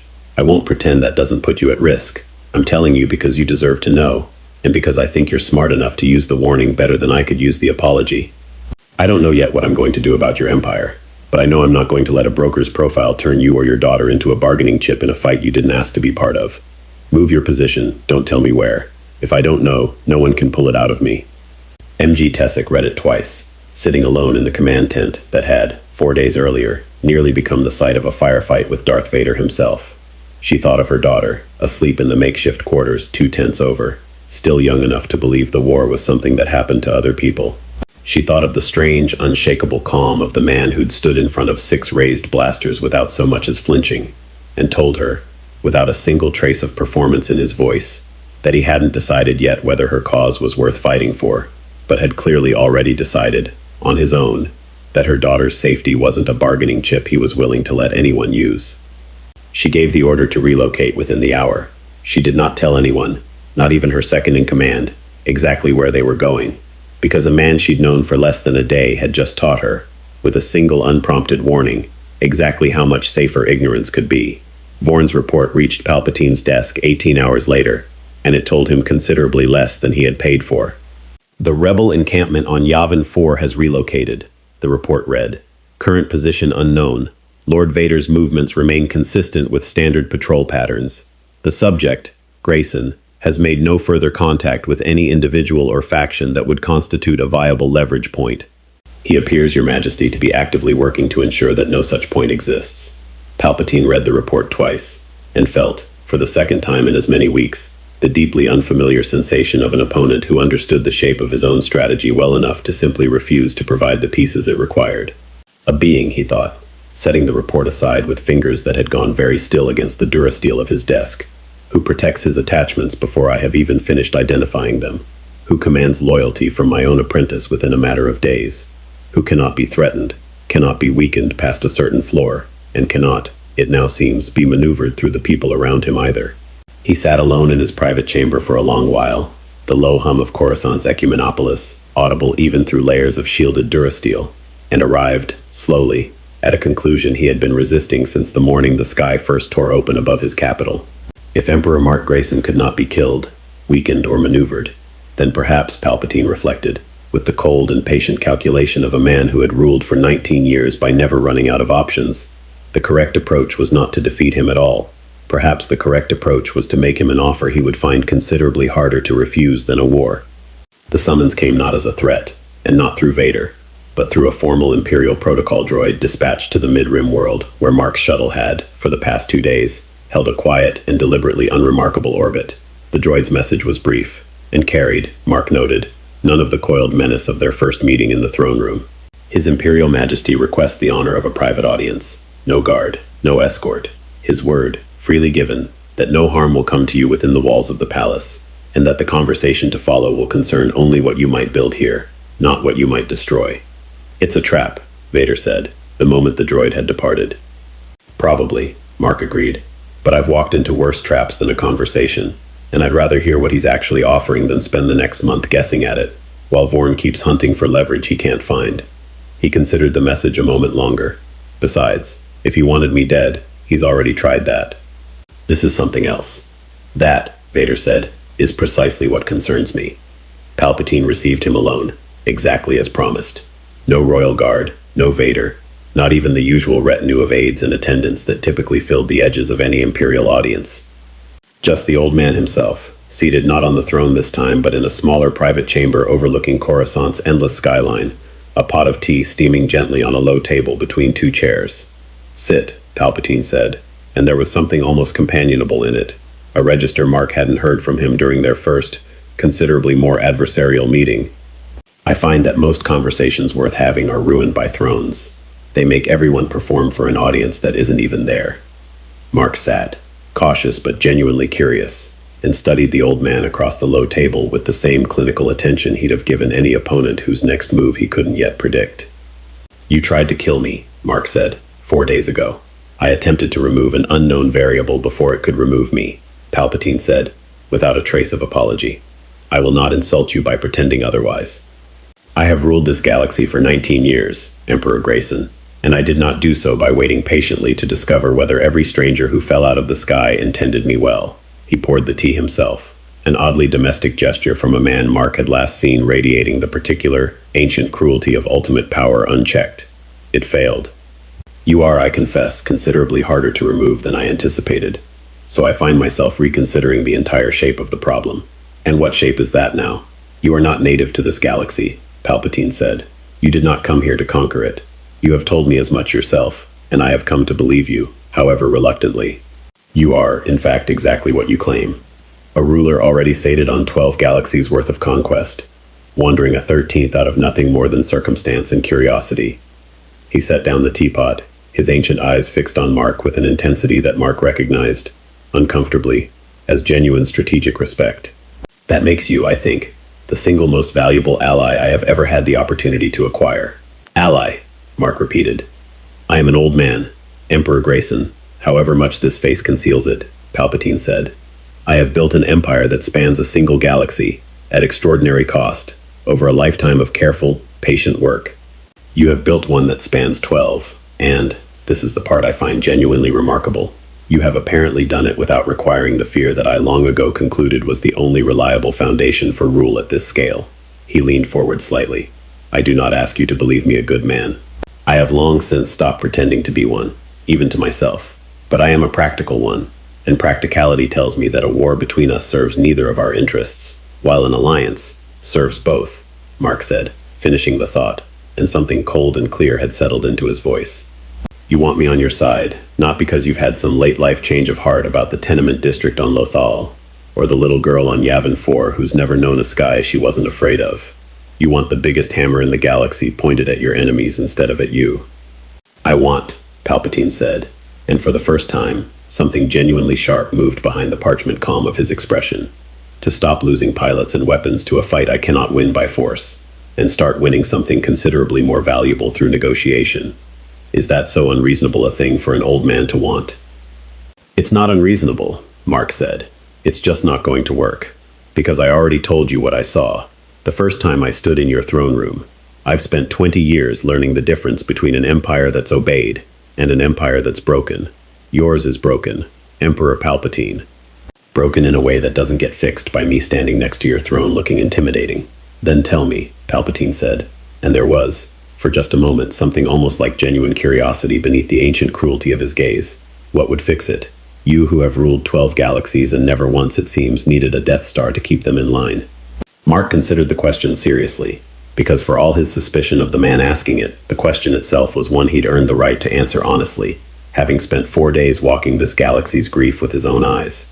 You'd have to stop ruling through fear, Mark said. Actually stop, not just say the words. You'd have to let go of exactly the kind of control that let you build a Death Star in the first place.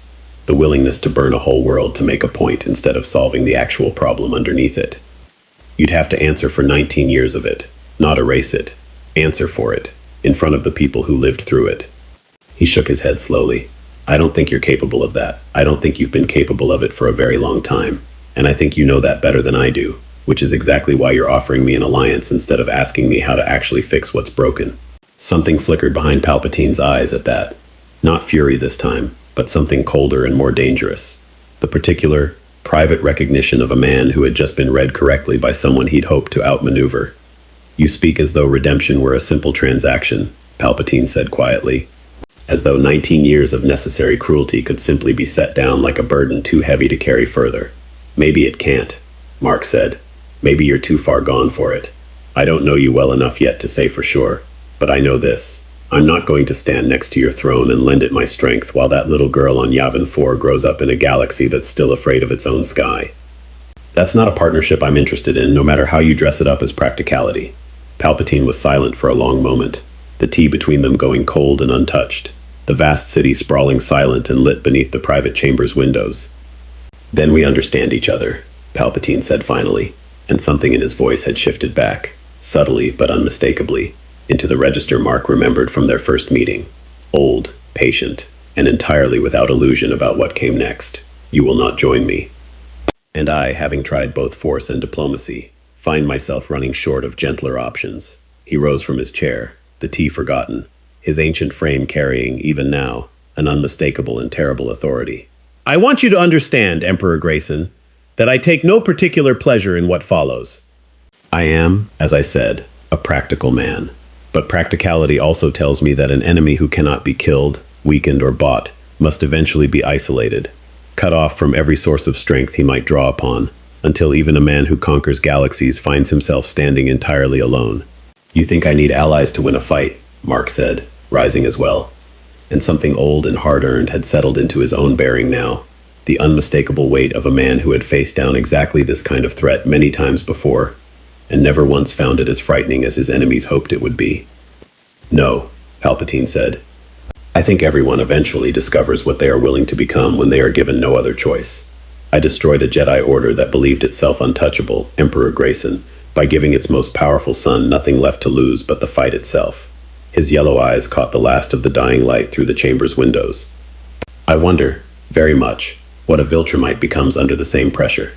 Mark held his gaze without flinching, and felt, beneath the cold clarity of the threat, something that might almost have been pity for the ancient, calcified thing standing across from him. A man who had ruled so long through fear that he had genuinely forgotten any other tool existed. You're about to find out, Mark said quietly, and I don't think you're going to like the answer half as much as you think you will. He left the chamber without waiting to be dismissed, exactly as he had the first time, and behind him, alone in the gathering dark of his private quarters, Emperor Palpatine reached for a comm channel he had held in reserve since the very beginning of this crisis. A contact buried deep enough that even Vader had never once heard its name spoken aloud, reserved for exactly the kind of enemy that could not be killed by conventional means. It was time, he decided, to see what the ancient Sith archives on Moraband still had to offer a man determined enough to look. The world was called Moraband by those few who still spoke of it at all, though older records Palpatine himself had spent decades hunting down and hoarding, one fragile scroll and corrupted holocron at a time, called it Korriban, in a tongue dead longer than the Republic itself.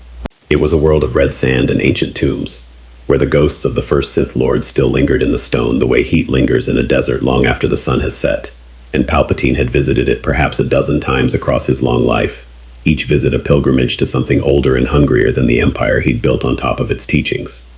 He came now for the 13th time, alone but for a single honor guard left waiting at the shuttle, and descended into the tomb of Nagasado with the unhurried patience of a man who had learned, across a very long life, that the deepest and most dangerous knowledge never gave itself up quickly. The holocron he sought was not a weapon in the conventional sense. It was older than Cinder Shard, older than the Empire's entire alchemical program, a fragment of Sith teaching recovered from the tomb decades earlier and left, deliberately, unexamined, because what it described had always seemed, until 4 days ago, entirely unnecessary.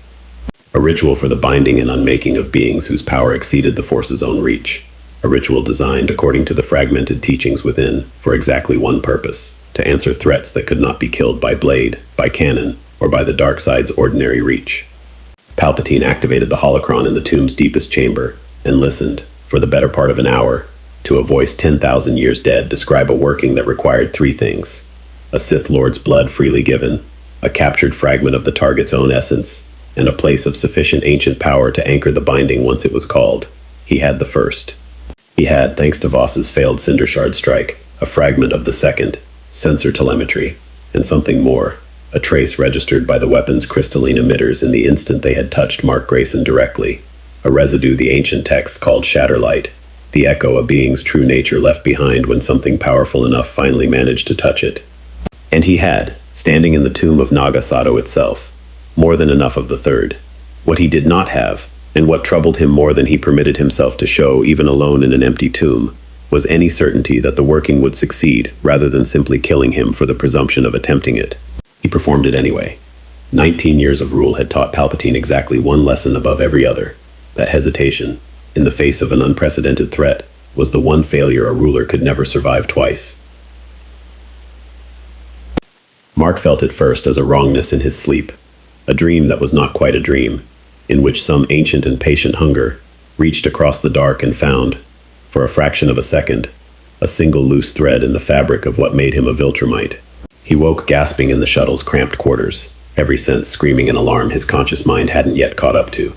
"Something's wrong," he said, and Vader, who had not been sleeping, Vader rarely slept at all, in any sense a human would recognize, was already moving toward the cockpit before Mark had finished the sentence. "Explain." "I don't know how to," Mark said, and there was genuine unease in his voice now, an unease that carried the particular, unfamiliar weight of a man encountering a threat his instincts had no established category for. It felt like something reached for me, not through space. Through, he struggled for the word, through whatever's underneath space. The same direction that Cinder Shard weapon touched, but bigger, older. Vader went very still at the cockpit controls, and something in the quality of his stillness told Mark, before a single word was spoken, exactly how seriously he was taking this. "My master has gone to Moribond," Vader said slowly, pulling data from a source Mark couldn't identify. Some private intelligence network Vader had clearly been maintaining independently of official channels for longer than he'd ever admitted aloud. The tomb world of the ancient Sith. He has not visited it in over a decade. A pause, heavy with implication. "There is very little on that world that concerns conventional weapons, Mark. What concerns that world is ritual. Ritual to do what? I do not know the specifics," Vader admitted. "But I know the general shape of what the ancient Sith built their power upon. And I know that my master has just spent 4 days discovering he cannot kill you, weaken you past a certain floor, or turn you through leverage. If he has gone to Moriband, it is because he has run out of conventional answers, and has begun searching for one considerably older, and considerably less predictable." Mark absorbed that in silence, feeling the last echoes of the wrongness fade from his awareness like ripples settling on still water. Gone now, but not forgotten, the way a nightmare lingers in the body long after the mind has woken. 12 galaxies, Mark said slowly, and I've never once run into anything that could reach me the way that Cinder Shard weapon did. Now this. He looked at Vader directly. "I need you to be honest with me about something. Is there a version of this where your Emperor actually finds something powerful enough to genuinely hurt me?" Not weaken, actually threaten to end this. Vader was quiet for a long moment, weighing the question with the same careful gravity Mark had come to expect from him across these strange, compressed days of alliance. "I do not know," Vader said finally. "The dark side of the Force has produced horrors I myself have only glimpsed in fragments. Ancient alchemy, forbidden even by the standards of my own training. If my master has found something in that tradition capable of what Cinder Shard only began, then yes. I believe there may be a version of this where you are genuinely, mortally threatened for the first time since your arrival." He paused. "I would not lie to you about this, Mark. Not after everything the last 4 days have shown me about what this empire has become, and what it has cost to keep it that way." Mark nodded slowly, and something in his bearing shifted. Not fear exactly. Mark had made his peace, a long time ago, with the possibility of his own death in service of something worth defending. But a clear-eyed, sober recalibration, the recognition of a man who understood, for the first time since the tear opened beneath him, that this fight might genuinely cost him everything. Then we stop waiting to see what he builds, Mark said. We find out what's happening on Moraband, and we get there before whatever he's summoning finishes waking up. That world is shielded, Vader said. Ancient defenses, older than the Empire's own technology, designed specifically to prevent exactly this kind of intrusion. Good, Mark said, and there was something almost grim in the set of his jaw now. 20 years of hard-won conquest settling into a readiness that had nothing left in it of the cautious, curious visitor who'd first stood in Palpatine's throne room 4 days earlier. Because I'm done being the one who finds out what's coming after it's already arrived. Set a course. Let's go meet whatever your Emperor thinks is going to solve his problem, before it gets the chance to become mine. The shuttle broke orbit within minutes, angling toward the ancient, red sand tomb world at the edge of Imperial space, and behind them, in the deepest chamber of Nagasado's tomb, something that had slept in fragments of stone and blood-bound ritual for 10,000 years began, slowly and terribly, to stir. Moraband's surface was exactly as bleak as its reputation promised. Endless dunes of rust-red sand under a sky the color of old blood, broken by the jagged silhouettes of tombs that had stood for 10,000 years and would, by the look of them, stand for 10,000 more, indifferent to whatever brief and violent history played out at their feet. Vader's shuttle set down 1/2 kilometer from the tomb of Nagasado, its ancient defenses, exactly as promised. A lattice of ancient Isalamiri-derived technology and older stranger wards, flaring briefly against the hull before allowing them through. The world's ancient dark side saturation apparently reading Vader's own signature as something it had no interest in refusing entry. Mark felt the wrongness the moment his boots touched the sand. Not the sharp, searching hunger of the previous night's half-dream, but something vast and patient, coiled deep beneath the tomb's foundations, the way a held breath waits before a scream. He's already begun, Vader said, moving toward the tomb's entrance with a speed that betrayed, for the first time since Mark had known him, something close to genuine alarm. They found Palpatine in the deepest chamber, exactly as Vader had predicted, kneeling before an ancient altar stone stained black with something that had long since stopped being simply blood, a holocron pulsing a sick reddish light beside him, and around him, rising out of the stone floor itself like smoke given terrible shape, something that had no true form at all, only the suggestion of one. A massive shifting shadow, vaguely humanoid, wearing, Mark realized with a lurch of genuine unease, the barest ghost of his own silhouette, as though the thing had reached across the dark and stolen an outline to wear. You should not have come, Palpatine said, without turning, his voice strained with an effort Mark hadn't heard from him before. The binding is not yet complete. Your presence here risks. The shadow thing turned, and where a face should have been, something opened instead. Not eyes, not a mouth, but a kind of hungry absence that Mark felt, immediately and viscerally, was looking directly at him with an intelligence far older and considerably less patient than Palpatine's own. Grayson, it said, and the voice was not one voice but many, layered and discordant, carrying an echo of the crystalline weapon's hunger amplified 1,000-fold. We have tasted your thread already. We will finish unspooling it. That, Vader said, low and urgent, is not fully bound. Master, release it. I control it, Palpatine snapped, though the strain in his voice suggested otherwise, sweat beading on his ancient brow despite the tomb's chill. It requires only the final. The shadow thing moved before he finished the sentence, and it moved the way the cinder shard beams had struck, not through space, but through whatever lay beneath it. A lunge that covered the chamber's width in less time than thought and found, for the second time since Mark's arrival in this galaxy, genuine purchase against him. The pain was unlike anything Mark had experienced in 2 decades of increasingly difficult fights. It was not physical, no blow, no wound, nothing his body could brace against, but something considerably worse. A cold, patient unraveling, as though the thing had found the exact thread the cinder shard weapon had only managed to fray, and begun, with terrible unhurried confidence, to pull. Mark went to one knee, and understood, with a clarity that chilled him more than the pain itself, that this was the first time in his entire adult life he had genuinely, seriously doubted whether he would survive a fight. Mark, Vader's voice, sharp with something that had stopped, in this moment, being mere professional concern.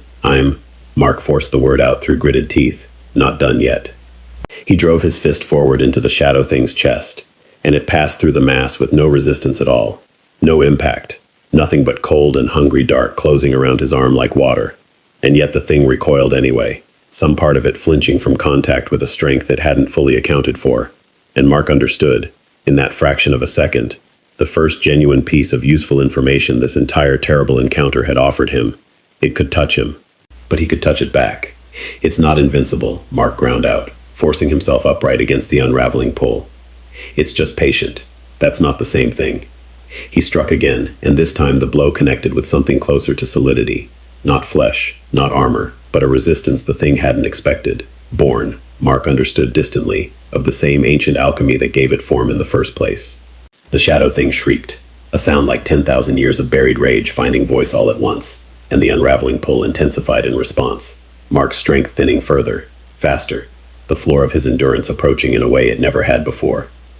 Palpatine! Vader's voice cracked across the chamber, raw with an urgency that had nothing left of practiced calm.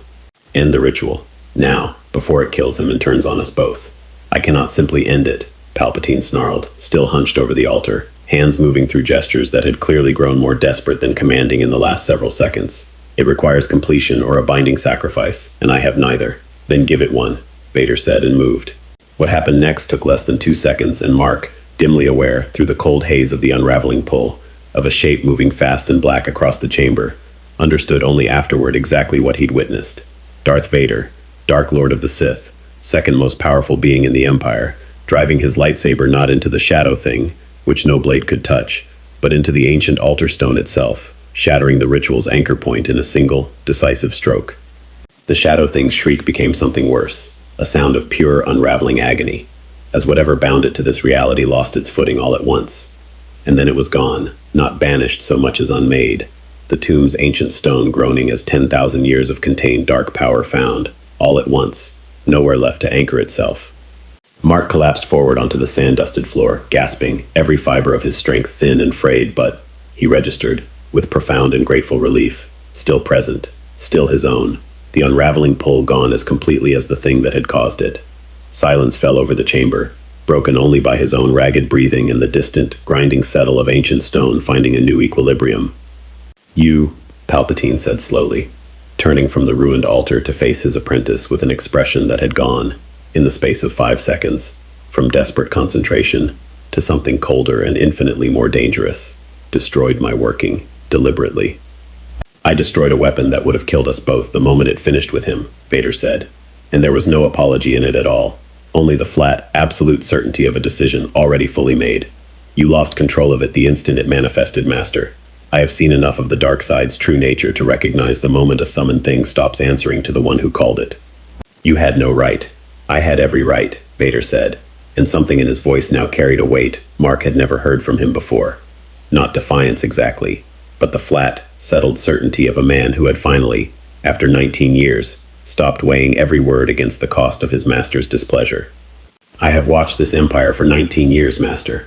I have told myself, every one of those years, that the cruelty was the price of order, that the fear was the foundation, that there was no other way to hold a galaxy together.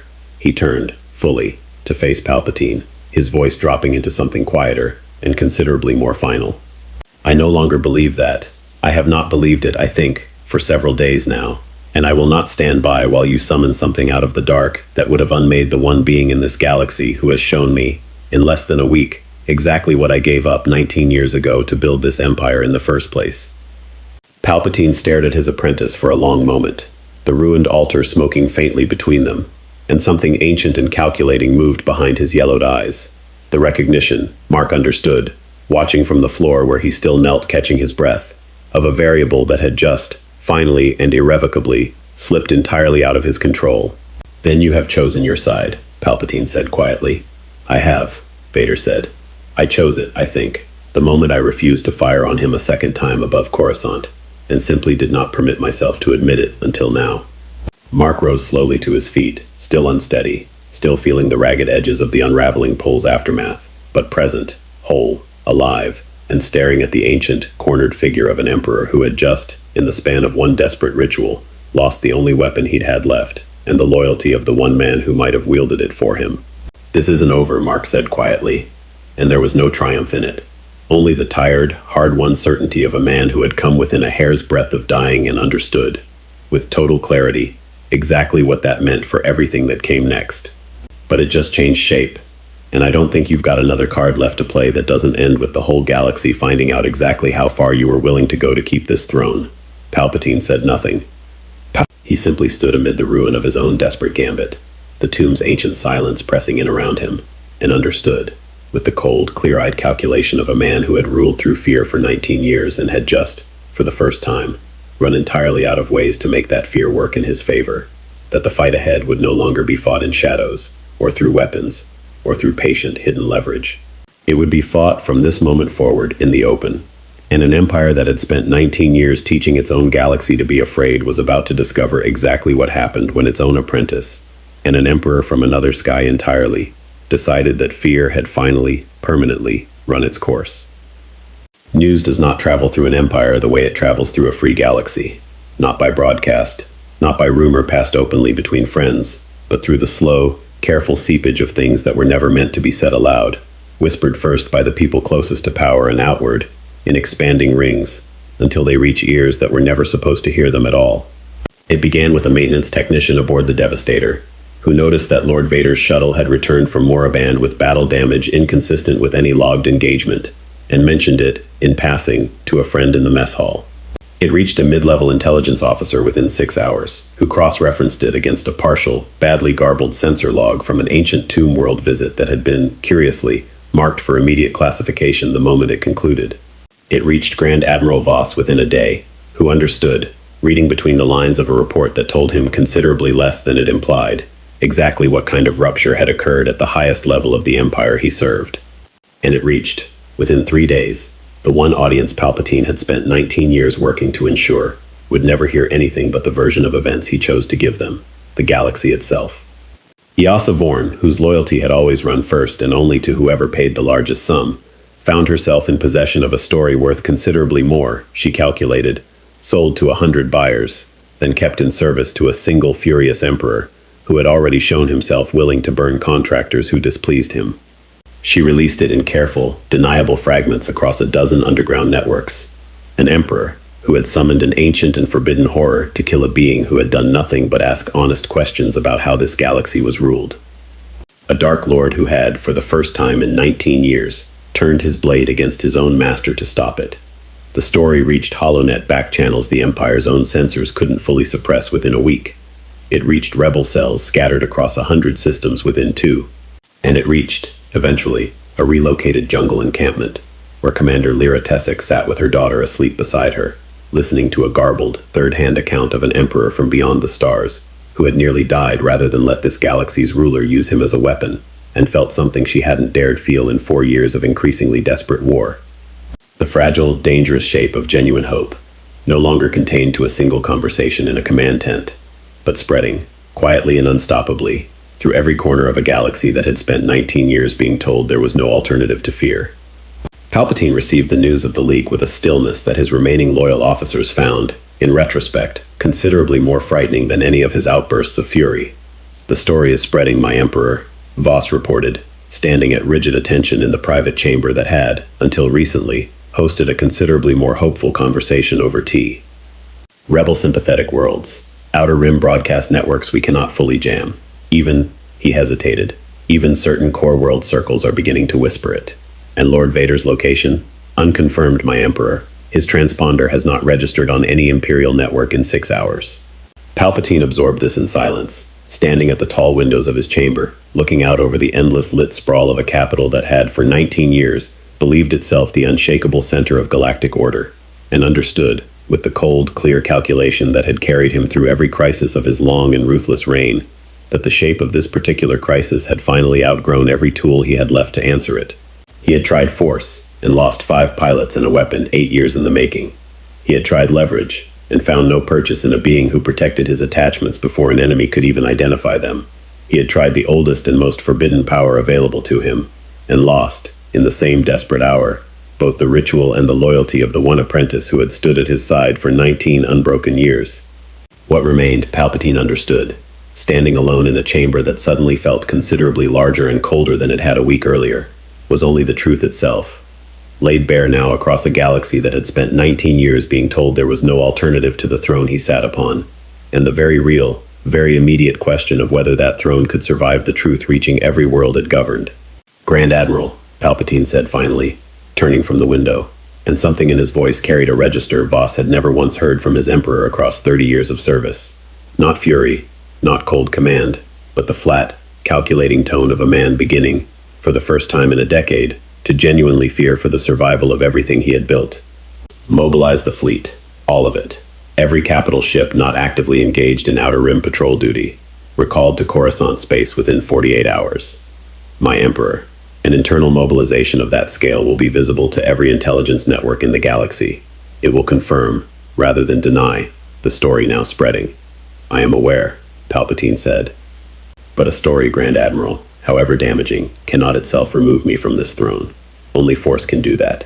And if this being and my former apprentice believe that a leaked account of one failed ritual is enough to end 19 years of Imperial rule, then they have badly misjudged exactly how far I am prepared to go to ensure it does not." He moved to a private terminal set into the chamber's far wall, and began, with hands that trembled faintly with an anger he had not permitted himself to show in front of his Grand Admiral, to compose orders that would set in motion the largest single fleet mobilization the Empire had undertaken since the height of the Clone Wars themselves. A full and open declaration, at last, that whatever remained of Emperor Palpatine's patience for half-measures had finally, irrevocably run out. Mark felt the shift in the Empire's posture before any confirmed report reached him. A change in the density and urgency of Imperial fleet chatter that Vader, monitoring the same channels from the modest safe house they'd taken shelter in on a quiet Outer Rim world, confirmed within the hour. "He's mobilizing the entire fleet," Vader said, reading the intercepted orders with the particular, grim stillness that Mark had come to recognize as his version of alarm. "Every capital ship, every garrison not actively required elsewhere. He intends, I believe, to answer the leak not with denial, but with an overwhelming and undeniable show of force. One large enough to remind this galaxy, in the clearest possible terms, exactly who still commands it." "That's not a defensive posture," Mark said slowly, studying the scale of the numbers scrolling past. "That's the beginning of something a lot bigger than protecting a throne." "No," Vader agreed. "I believe, Mark, that we have just watched a 19-year reign decide, in the space of a single desperate order, that it would rather burn the galaxy that doubts it than survive as anything less than absolute." He was quiet for a moment. The weight of what he'd done, the choice he'd made in that tomb, the loyalty he'd severed with a single strike of his own blade, settling visibly across his posture. "The mini-arc that has carried us this far is ending, I think. What comes next will not be a single strike, or a single weapon, or a single desperate ritual. It will be the full and undivided weight of an empire, mobilized entirely, against everyone who has ever dared to hope it might be answered for what it has cost."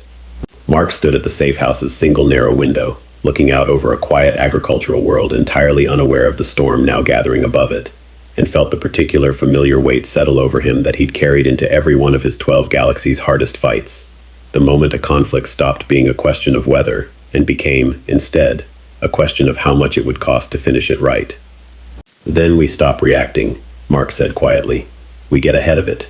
We find Tessic, we find every faction this empire spent 19 years grinding down, and we make sure that when Palpatine's fleet arrives wherever it's going, it doesn't find a galaxy still waiting quietly to be told what to think." "And where?" Vader asked. "Do you believe that fleet is going?" Mark was quiet for a long moment, turning the question over with the same cold, hard-won clarity that had carried him through 2 decades of conquest, and arrived, slowly, at an answer that settled over him like a weight he'd been expecting, on some level, since the moment the sky first tore open above a capital he'd never asked to see. "Somewhere it can make an example loud enough that no leaked story ever gets whispered about him again," Mark said. "Which means we don't have much time before he decides an entire world is worth burning, just to prove he still can." Behind them, unseen across the vast dark of a galaxy now holding its breath, the largest fleet mobilization in 19 years of Imperial rule began, at last, to move. And somewhere among its thousands of converging capital ships, a decision was already being made about exactly which world would pay the price for an emperor's wounded and cornered pride. The target, when it finally resolved out of a dozen fragments of intercepted fleet chatter, was not the world Mark had expected. "Chandrila," Vader said, reading the confirmed coordinates off a decrypted communique that had cost his last remaining loyal contact within Imperial intelligence dearly to obtain. "A core world, peaceful, prosperous, no history of open rebellion. which is, I believe, precisely why my master has chosen it. I don't follow, Mark said. He does not intend to punish a world that has already defied him, Vader said. He intends to make an example of one that never had. A demonstration that no world is safe from consequence simply by virtue of good behavior. That obedience itself offers no protection, if the Empire's authority is ever seriously questioned. King quote. The vocoder's rasp carried something bleaker than Mark had yet heard from him. It is a lesson aimed not at Chandrila at all. It is aimed at every world now whispering the story of what happened on Moraband. Aimed at reminding them that hope is not safety. Mark felt something settle cold and hard in his chest. Not surprise, not after everything he'd learned about this empire in the last 11 days, but the grim, familiar recognition of a cruelty calculated with genuine precision. How long until the fleet arrives? 31 hours, Vader said. Perhaps less. What followed was not a single conversation, but dozens, conducted across 31 hours that felt, to everyone involved, like considerably less time than the galaxy actually needed. Commander Lyra Tessic received Mark's transmission at a relocated staging ground 3 systems away, and did not hesitate for even a moment before committing every fighter, every pilot, every ship her small and battered fleet could muster, because the story of Moraband had already reached her people, and because a man who had warned her, unprompted, to protect her daughter from a broker's hunt, had just asked her, in turn, to help protect a world that had never asked for either of their help at all. Grand Admiral Voss received a different transmission entirely, not from Mark, and not from Vader, but from a source he had not expected to hear from again, an encrypted channel bearing Vader's old authentication codes, carrying a message considerably shorter than anything the Dark Lord had ever sent him before. You have served an empire for 30 years, believing order required this cost. I believed the same, for far longer. I no longer do. Whatever you decide in the next 31 hours, decide it as your own choice, not an order. That is the one thing 19 years of this empire never gave either of us. Voss read the message twice, alone in his quarters aboard a Star Destroyer now falling into formation as part of the largest fleet mobilization of his career, and found himself, for the first time in 30 years of unwavering service, genuinely uncertain what his own choice would be. Across a dozen systems, fragments of the old rebellion's scattered cells began, quietly and without central coordination, to converge, not because any single order had been given, but because a story had spread far enough, and long enough, that the galaxy's oldest and most stubborn hope had finally found something concrete enough to rally around. Proof, at last, that the Empire's absolute authority had a ceiling, and that ceiling had a name. Mark spent the final hours before the fleet's arrival not in strategy, but in the same quiet, deliberate reflection he'd carried into every one of his hardest fights across 12 galaxies, sitting alone on the edge of a makeshift staging platform, watching ships gather in the dark, and turning over, one final time, the question that had followed him since the moment the lattice broke beneath him on Thrax's prime. Vader found him there, and sat beside him without a word for a long moment, the two of them watching a scattered, imperfect, desperately hopeful fleet assemble itself out of grief and stubbornness, and 11 days of a story finally being told out loud. You are afraid, Vader observed, not as an accusation, but as a simple statement of fact. Yeah, Mark admitted, not of dying. I made my peace with that a long time ago. He was quiet for a moment, watching a battered rebel corvette limp into formation, alongside 3 unmarked freighters that had answered a call with nothing to gain and everything to lose. I'm afraid of getting this wrong. Of deciding this galaxy's fight is mine to finish, and finding out afterward I didn't understand it well enough to finish it right. You have spent 11 days learning this galaxy's grief with more care than my master spent in 19 years pretending it did not exist, Vader said. I do not believe that is the same as getting it wrong. Mark looked at him. The black armor, the mechanical breath, the man who had spent 19 years buried inside a cause he no longer believed in, and had chosen, in a tomb on a dead world, to finally stop pretending otherwise. What happens to you, Mark asked, when this is over? However it ends? Vader was quiet for a long moment, and when he answered, his voice carried a weight that Mark understood, immediately, had been building for far longer than the last 11 days. I do not know.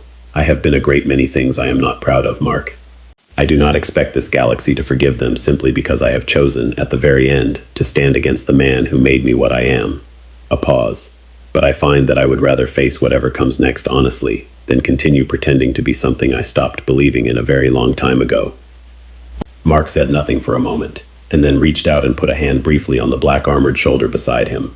A small gesture, but one that carried, in its simplicity, everything he'd come to understand about the strange, broken, unexpectedly redeemable man beside him.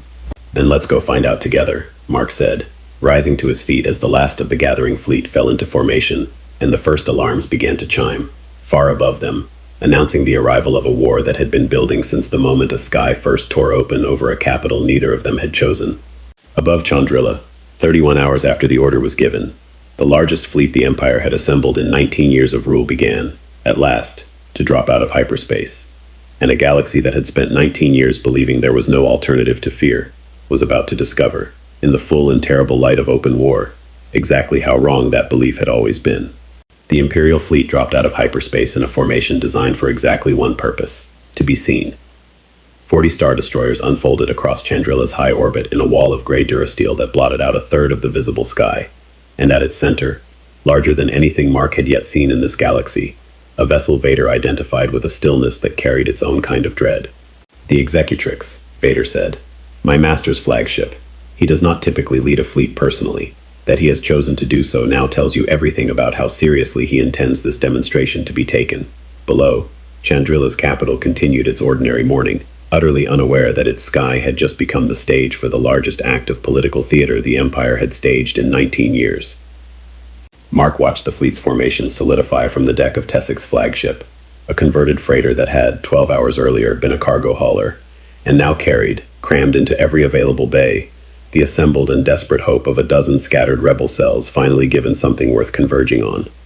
"They're not opening fire," Tessic said, studying the tactical display beside him. "Why aren't they opening fire?" "Because he wants the galaxy to see the choice being made," Mark said grimly. "Before he makes it." He opened a channel, broad spectrum, unencrypted, the same method Voss had once used to demand his surrender above Coruscant, except this time carrying Mark's own voice, deliberately, to every receiver within range. "Palpatine, I know you can hear this. Every ship in that fleet can hear this. You came here to make an example out of a world that never defied you, to prove that no one's safe unless they're afraid.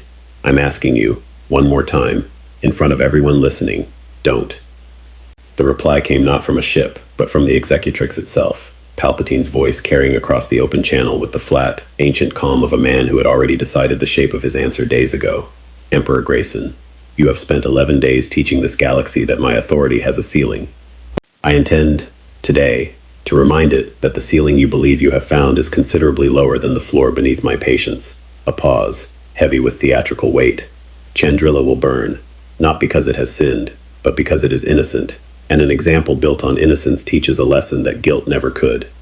Every world now whispering your story will understand, within the hour, exactly what hope has cost them." "Then you'll have to go through everyone in this fleet first," Mark said, "and everyone still willing to stand between you and a world that never asked for either of us." "I am aware," Palpatine said, "of precisely how outmatched your gathered scraps are against 40 Star Destroyers, Emperor Grayson. I did not bring this fleet to negotiate. I brought it to demonstrate, beyond any possibility of doubt, exactly how absolute my authority remains." The first shots came 30 seconds later, not at Tessic's assembled fleet, but downward, toward the planet itself. A single devastating turbo-laser volley from the Executrix, aimed at Chandrila's undefended capital. A strike meant to open the demonstration with exactly the kind of overwhelming, undeniable cruelty that had defined this empire for 19 years. Mark was already moving before the volley finished charging. He crossed the gap between Tessic's flagship and the Executrix's firing line at a speed that outstripped anything he'd shown since his arrival. Full strength, unhindered, the accumulated fury of 11 days finally given somewhere honest to go, and put himself, bodily, between the volley and the planet below. The turbolaser fire struck him directly, full force, 40 times the yield of the cannons that had first tested him above Coruscant, and Mark held. Not effortlessly, he felt every joule of it, the impact staggering him back a full kilometer through open space before his momentum finally bled away. But he held, and the volley that would have vaporized a city district instead scattered, harmlessly, off a single figure hanging suspended between an entire fleet and the world it meant to punish.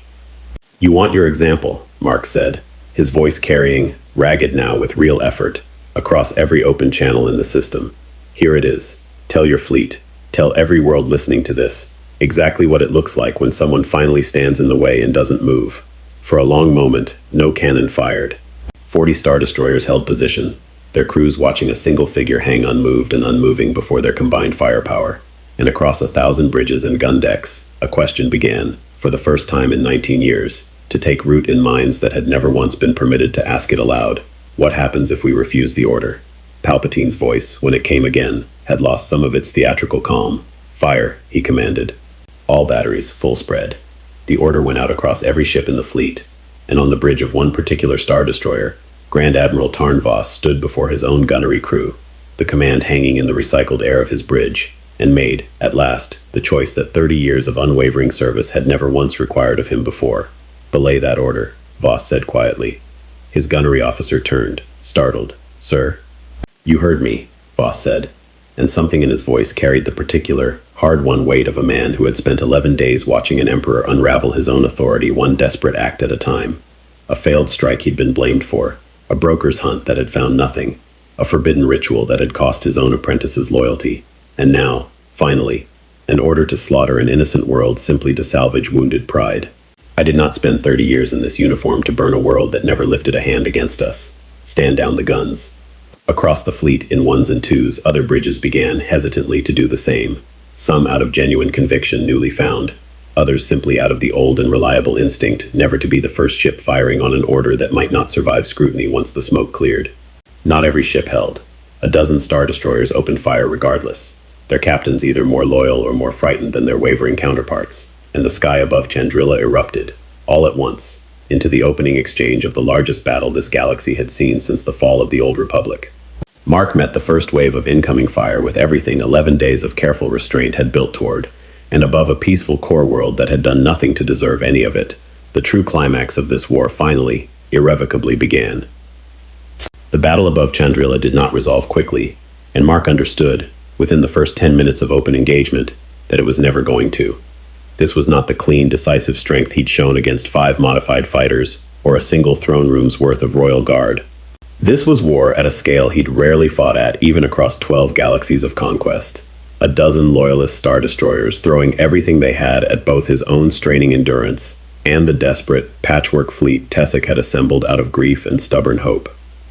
He fought the way he'd learned to fight in the worst battles of his life, economically, choosing targets that mattered, protecting the ships that couldn't protect themselves rather than chasing the satisfaction of a clean kill. A corvette, moments from destruction under a loyalist cruiser's guns, survived because Mark placed himself bodily between them and took the volley meant to end it. A squadron of rebel fighters, outmatched and scattering, found a path to regroup because Mark tore the wing off an Imperial tie that would have run them down from behind. Vader fought beside him, not at his side in any formal sense, but carving through loyalist formations with the same brutal, economical precision he'd once used in service of the Empire he now stood against, his lightsaber finding officers who would not stand down, his old authority still commanding enough weight among wavering crews that entire gun decks fell silent rather than fire on the man who had, until 11 days ago, been the second most feared being in the galaxy. Vos's defection held. More than half the fleet, once his order broke the ice, found their own reasons to stand down in the minutes that followed. Not out of any sudden conversion to Vader's cause, but out of the same flat, practical calculation that had guided Vos's entire career. An emperor who ordered the slaughter of an innocent world to salvage his own pride was not an emperor worth dying for, whatever the cost of refusing him. Palpatine, watching the battle unravel from the Executrix's bridge, felt something he had not permitted himself to feel in 19 years of absolute rule, the cold, unmistakable sensation of a throne coming apart beneath him, not through force, but through the simple and devastating realization of everyone who had ever served it that fear, once seriously challenged, did not automatically reassert itself. "You would abandon your posts," Palpatine said, his voice carrying across the fleet's open command channel, with a fury that had finally, entirely, shed its theatrical calm, for a stranger who fell out of the sky 11 days ago. "No, my Emperor," Vos said, his voice steady despite everything. "I abandon an order to murder a world that never wronged us. I have followed you faithfully for 30 years. I will not follow you into this." It was. Palpatine understood, listening to those words settle across every ship still holding position in the battle's chaos, the single most dangerous sentence anyone had spoken to him in 19 years of rule, not because of the defiance itself, but because of how many other officers, across a dozen bridges, were clearly thinking exactly the same thing, and had simply needed someone else to say it first. The turn came not from Mark, and not from Vader. but from Palpatine himself. A decision made in the white-hot fury of a throne he felt slipping, irrevocably, out of his grip. "Then I will finish this myself," Palpatine said, and the Executrix broke formation, its shields dropping to redirect power entirely into offense, driving directly toward the heart of the battle where Mark fought, still absorbing fire, still shielding ships that couldn't shield themselves. Mark felt him coming before he saw him. That same ancient, patient hunger he'd felt in the tomb on Moraband, concentrated now into a single figure standing on the Executrix's forward viewing platform, hands already crackling with something Mark recognized, with a cold lurch of genuine alarm, as considerably more dangerous than any weapon this galaxy had yet shown him. Lightning arced from Palpatine's fingertips. Not a beam, not a bolt, but a sustained and furious torrent of pure dark-side power, channeled through 19 years of unbroken practice and now, finally, aimed with total and undisguised intent at the one being this galaxy had not yet found a way to kill. It struck Mark directly, and unlike every weapon before it, the cannons, the cinder shard emitters, even the shadow thing's patient unraveling pull, this did not merely thin his strength. It burned. A raw and physical agony that ran through every cell of him at once. And Mark understood, in the terrible clarity of that single sustained instant, that he had finally found the true limit of what this galaxy's darkest power could do to him. He did not fall. He forced himself forward instead, step by agonizing step, closing the gap between himself and the Executrix's viewing platform through sheer, grinding refusal to stop, while lightning poured over him in a torrent that would have vaporized any lesser being 100 times over. "You cannot," Palpatine snarled, the effort of sustained output finally showing in the strain of his ancient voice. "Simply refuse to fall." "Watch me," Mark said, and closed the last few meters between them through pain that had, by this point, stopped being something he could measure in any conventional sense, and reached out, and closed one hand, gently, with a restraint that cost him more than any blow he'd thrown in this entire war, around the wrist, channeling that furious torrent of lightning. The output stopped, severed by the simple, brutal fact of Mark's grip closing tight enough to disrupt the current's path, and Palpatine found himself, for the first time in 19 years, standing face to face with a being his every tool had failed to remove, his lightning spent, his fleet fracturing beneath him, his apprentice standing openly against him on the deck of his own flagship. "It's over," Mark said, and there was no triumph in it, only the exhausted, hard-earned weight of a man who had nearly given everything to reach this exact moment. "Not because I beat you, because your own people finally stopped being afraid long enough to see what you actually are." Palpatine said nothing. Around them, across the wreckage-strewn space above Chandrila, the battle was already grinding to its natural end. Loyalist ships surrendering in the wake of Voss's defection, and the Executrix's own failed gambit. Tessik's patchwork fleet, battered but intact, holding position over a world that had, against every terrible odd stacked against it, survived the day the Empire tried to make an example of its innocence. "You have won nothing," Palpatine said finally, his voice a thin, furious rasp. "You have delayed an ending, Emperor Grayson. You have not prevented one. Order does not simply vanish because a single battle is lost." "Maybe not," Mark said, releasing his grip and stepping back, watching the ancient, cornered figure of an emperor whose absolute rule had just, in the span of a single desperate day, come entirely undone. "But it's not your order to hold anymore. Not after today. Whatever comes next, this galaxy gets to decide it without a fleet at its back forcing the answer." Above them, across 100 surviving ships and one relieved and battered world, the true climax of this long, terrible war finally settled into its exhausted, uncertain aftermath. And far below, on the surface of a core world that had, against every calculated cruelty stacked against it, survived, the people of Chandrila looked up at a sky that had, for one impossible day, held both the worst of what their galaxy had become, and the first real proof that it did not have to stay that way. Emperor Palpatine did not die on the deck of the Executrix. Mark had made that choice deliberately, in the last exhausted seconds of a fight that had cost him more than any single battle across 12 galaxies of rule. Not out of mercy exactly, though there was some of that in it, but out of a harder, more practical understanding he'd earned across 2 decades of learning the difference between winning a fight and finishing it right. "Killing him now," Mark said, standing over the old man where he'd finally sunk, exhausted and spent, against the viewing platform's railing, "makes him a martyr for anyone who's spent 19 years too afraid to admit they hated what he built. Living, he's just an old man who lost his fleet, his apprentice, and his fear, all in the same afternoon. I've watched what happens to tyrants who get killed clean. It's not always better than the alternative. Vader, standing beside him, said nothing for a long moment. And when he spoke, his voice carried a weight that would follow him through everything that came next. He will be tried, not executed in secret, not vanished quietly into some imperial oubliette. Tried, in the open, by whatever this galaxy chooses to build in the wreckage of what he leaves behind. It was, in the days that followed, exactly what happened.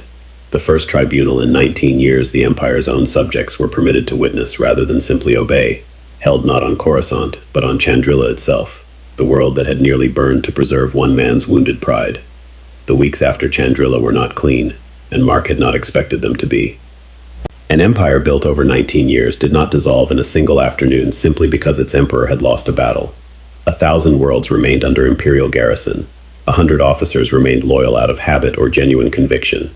And the hard, unglamorous work of building something better than fear out of the wreckage of an empire that had run on nothing else took considerably longer than any single fight ever could. Grand Admiral Voss found himself, in the months that followed, at the head of a fleet that no longer answered to a throne at all.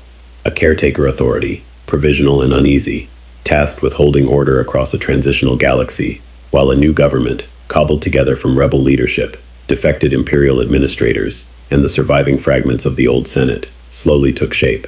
Commander Lyra Tessic stood, eventually, in a chamber not unlike the one that had once housed a throne, helping to draft the first charter of a government that answered to something other than a single man's absolute will. Her daughter, now old enough to understand at least the shape of what her mother had fought for, watching from the gallery with an expression Tessic had spent 4 years of desperate war hoping, against every reasonable odd, that she would someday get to see.